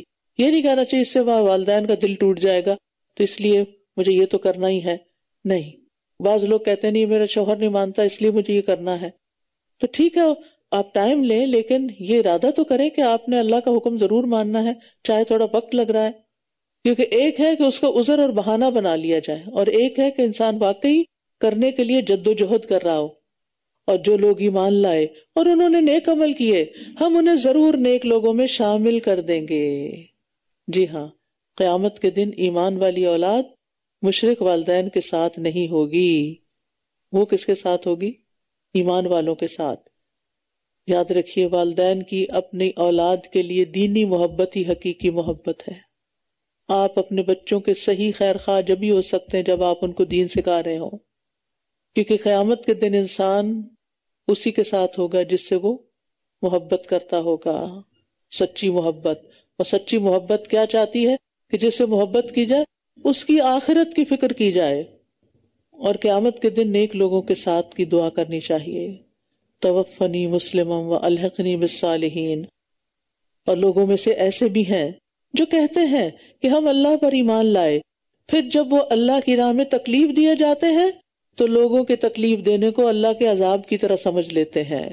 لوگوں کے تکلیف دینے کو، بعض اوقات آپ کو اپنے گھر والوں سے ہی تکلیف پہنچ رہی ہوتی ہے، اور اگر آپ کے رب کی طرف سے کوئی مدد آ جائے تو وہ کہتے ہیں ہم تو تمہارے ہی ساتھ تھے. کیا بھلا اللہ کو بخوبی معلوم نہیں ہے جو جہان والوں کے سینوں میں ہے؟ تو یاد رکھیے، ایک ہوتی ہے لوگوں کی طرف سے پہنچنے والی تکلیف، اور ایک ہوتی ہے اللہ تعالیٰ کی طرف سے آنے والا عذاب. ان دونوں میں فرق ہے. اللہ کی طرف سے آنے والا عذاب اللہ کی ناراضگی کا نتیجہ ہوتا ہے، اور لوگوں سے ملنے والی جو تکلیف ہوتی ہے وہ ثواب کا باعث ہوتی ہے. بندوں کے لیے جو آزمائش بن جاتے ہیں ان پر اگر انسان صبر کرتا ہے تو اس پر اجر ملتا ہے. تو اللہ کے عذاب سے بچنے کے لیے لوگوں کی باتوں پر صبر کرنا چاہیے. اور یقیناً اللہ ضرور جان کر رہے گا ان لوگوں کو جو ایمان لائے ہیں، اور وہ منافقوں کو بھی ضرور معلوم کر کے رہے گا. یعنی آزمائشیں بھیج کر، ایسے حالات پیدا کر کے جن میں یہ منافق اپنے دلوں کا حال چھپا نہ سکیں گے. استغفر اللہ. اور جن لوگوں نے کفر کیا وہ ایمان والوں سے کہتے ہیں تم ہمارے راستے کی پیروی کرو اور ہم تمہارے گناہ اٹھا لیں گے، حالانکہ یہ ہرگز ان کے گناہوں میں سے کوئی چیز بھی اٹھانے والے نہیں. بے شک یہ بالکل جھوٹے ہیں، کیونکہ قیامت کے دن کوئی کسی کا بوجھ نہیں اٹھائے گا، اور وہ اپنے گناہوں کا بوجھ بھی ضرور اٹھائیں گے، اور اپنے بوجھوں کے ساتھ کئی اور بوجھ بھی، یعنی جن جن کو گمراہ کیا ہوگا ان سب کے گناہ بھی. اور وہ قیامت کے روز اس کے بارے میں ضرور پوچھے جائیں گے جو جھوٹ وہ گھڑا کرتے تھے. یعنی لوگ کسی کا بوجھ ہلکا کرنے کی بجائے اپنا بوجھ باری کر رہے ہیں. وَلَقَدْ أَرْسَلْنَا نُوحًا إِلَىٰ قَوْمِهِ، اور ہم نے نوح کو اس کی قوم کی طرف بھیجا. یعنی اب آزمائشوں کی بات کرتے ہو تو دیکھو کہ نوح علیہ السلام پر کیسی کیسی آزمائش آئی. اور ہم نے نوح علیہ السلام کو اس کی قوم کی طرف بھیجا تو وہ ان میں 50 کم ہزار سال ٹھہرا رہا. پھر انہیں طوفان نے پکڑ لیا اس حال میں کہ وہ ظالم تھے. یہاں ان پیغمبروں کا ذکر آئے گا جنہوں نے لمبا عرصہ آزمائشوں پر صبر کیا. پھر ہم نے اسے اور کشتی والوں کو نجات دی، اور ہم نے اس کو جہان والوں کے لیے ایک نشانی بنا دیا. اور ابراہیم کا ذکر کرو، ان پہ بھی بڑی آزمائشیں آئی تھی. وَإِذِ ابْتَلَىٰ إِبْرَاهِيمَ رَبُّهُ، جب اس نے اپنی قوم سے کہا کہ صرف اللہ کی عبادت کرو اور اسی سے ڈرو، یہ تمہارے لیے بہتر ہے اگر تم جانتے ہو. تم اللہ کو چھوڑ کر کچھ بتوں کی عبادت کر رہے ہو اور تم سراسر جھوٹ گھڑ رہے ہو. بے شک اللہ کو چھوڑ کر جن کی تم عبادت کرتے ہو وہ تمہارے لیے کسی رزق کے مالک نہیں ہو سکتے. بس اللہ ہی کے پاس رزق تلاش کرو اور اسی کی عبادت کرو اور اس کا شکر ادا کرو، اسی کی طرف تم واپس پلٹائے جاؤ گے. اور اگر تم اس پیغام کو جھٹلاتے ہو تو یقیناً تم سے پہلے بھی کئی امتوں نے جھٹلایا تھا، اور ہمارے رسول کے ذمہ تو صرف واضح طور پر پیغام پہنچا دینا ہے. یعنی کسی کے ماننے یا نہ ماننے کی ذمہ داری رسول پر نہیں ہے. کیا انہوں نے دیکھا نہیں کہ اللہ کس طرح مخلوق کی ابتدا کرتا ہے، پھر وہی اس کا اعادہ کرے گا. بے شک یہ تو اللہ پر بہت ہی آسان ہے. یعنی دوبارہ زندہ کرنا اللہ کے لیے بہت آسان ہے. کہہ دیجئے زمین میں چلو پھرو، پھر دیکھو اس نے کس طرح خلق کی ابتدا کی تھی، پھر اللہ ہی دوسری بار بھی پیدا کر دے گا. بے شک اللہ ہر چیز پر خوب قدرت رکھنے والا ہے. یعنی اپنی ذات کے علاوہ آفاق کی نشانیوں پر بھی غور کرو. یہ ساری نشانیاں اللہ کی قدرت کو ظاہر کرتی ہیں. یعذب من یشاء ویرحم من یشاء والیہ تقلبون، وہ جسے چاہے گا عذاب دے گا اور جس پر چاہے گا رحم فرمائے گا اور اسی کی طرف تم لوٹائے جاؤ گے. یعنی قیامت کے دن لوگوں کو زندہ کر کے ان کے درمیان فیصلہ کرے گا. اور نہ تم زمین میں اللہ کو عاجز کرنے والے ہو نہ آسمان میں، اور تمہارے لیے اللہ کے سوا نہ کوئی دوست ہے اور نہ کوئی مددگار، اور اگر ہو بھی تو اللہ کے مقابلے میں کون کام آ سکتا ہے. اور جن لوگوں نے اللہ کی آیات اور اس کی ملاقات کا انکار کیا وہ میری رحمت سے مایوس ہو چکے ہیں، اور یہی لوگ ہیں جن کے لیے دردناک عذاب ہے. دنیا میں اللہ کی رحمت عام ہے، اسی بنا پر اللہ تعالیٰ کافر، مومن، منافق، مخلص، نیک، بد سب کو فائدہ پہنچا رہا ہے، سب کو دنیا کے وسائل اور آسائشیں اور مال و دولت عطا کر رہا ہے. لیکن آخرت میں وہی ملے گا جو دنیا میں بویا ہوگا. فلاح کا ہم نے پڑھا تھا نا، فلاح کامیابی کو کہتے ہیں کہ کسان جو بیج ڈالتا ہے جیسا جس کوالٹی کا ویسا ہی پودا نکلتا ہے. ہم بھی اس دنیا میں، دنیا مزرعۃ الآخرہ، یہ دنیا آخرت کی کھیتی ہے، اس میں عمل کے جیسے بیج ڈالیں گے کل قیامت کو ویسی ہی پیداوار سامنے آئے گی، کچھ اور نہیں آئے گا، اپنا ہی کیا ہوا سامنے آئے گا. پھر اس کی قوم کا جواب اس کے سوا کچھ نہ تھا کہ وہ کہنے لگے کہ اسے قتل کر دو یا اسے جلا ڈالو، تو اللہ نے اسے اس آگ سے نجات دے دی. بے شک اس میں ان لوگوں کے لیے بڑی نشانیاں ہیں جو ایمان رکھتے ہیں. اور ابراہیم نے کہا تم نے اللہ کو چھوڑ کر کچھ بتوں کو دنیا کی زندگی میں آپس کی محبت کا ذریعہ بنا لیا ہے، پھر قیامت کے دن تم ایک دوسرے کا انکار کرو گے اور ایک دوسرے پر لعنت بھیجو گے، اور تمہارا ٹھکانہ آگ ہوگا اور تمہارے لیے کوئی مددگار نہ ہوں گے. مطلب یہ ہے کہ دنیا میں لوگوں کی محبتیں کسی خاص وجہ سے ہوتی ہیں. دنیا والوں کی آپس کی محبت اور دوستی دنیا کی وجہ سے ہوتی ہے. جب دنیا نکل جاتی ہے تو دنیا میں بھی دوستیاں ختم ہو جاتی ہیں جب انسان پہ برے حالات آتے ہیں، الا ماشاء اللہ.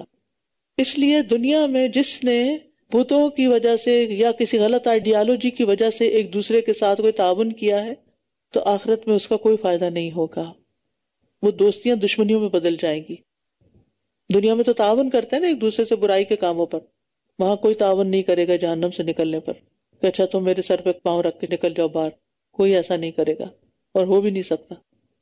اس کے برعکس جو لوگ اللہ کی خاطر ایک دوسرے سے محبت کرتے ہیں، نیکی کی وجہ سے ایک دوسرے سے محبت کرتے ہیں، تو اللہ کی محبت نہ صرف یہ کہ دنیا میں کام آتی ہے، کیونکہ ایسے لوگ ایک دوسرے کے لیے انتہائی بے غرض اور مخلص ہوتے ہیں.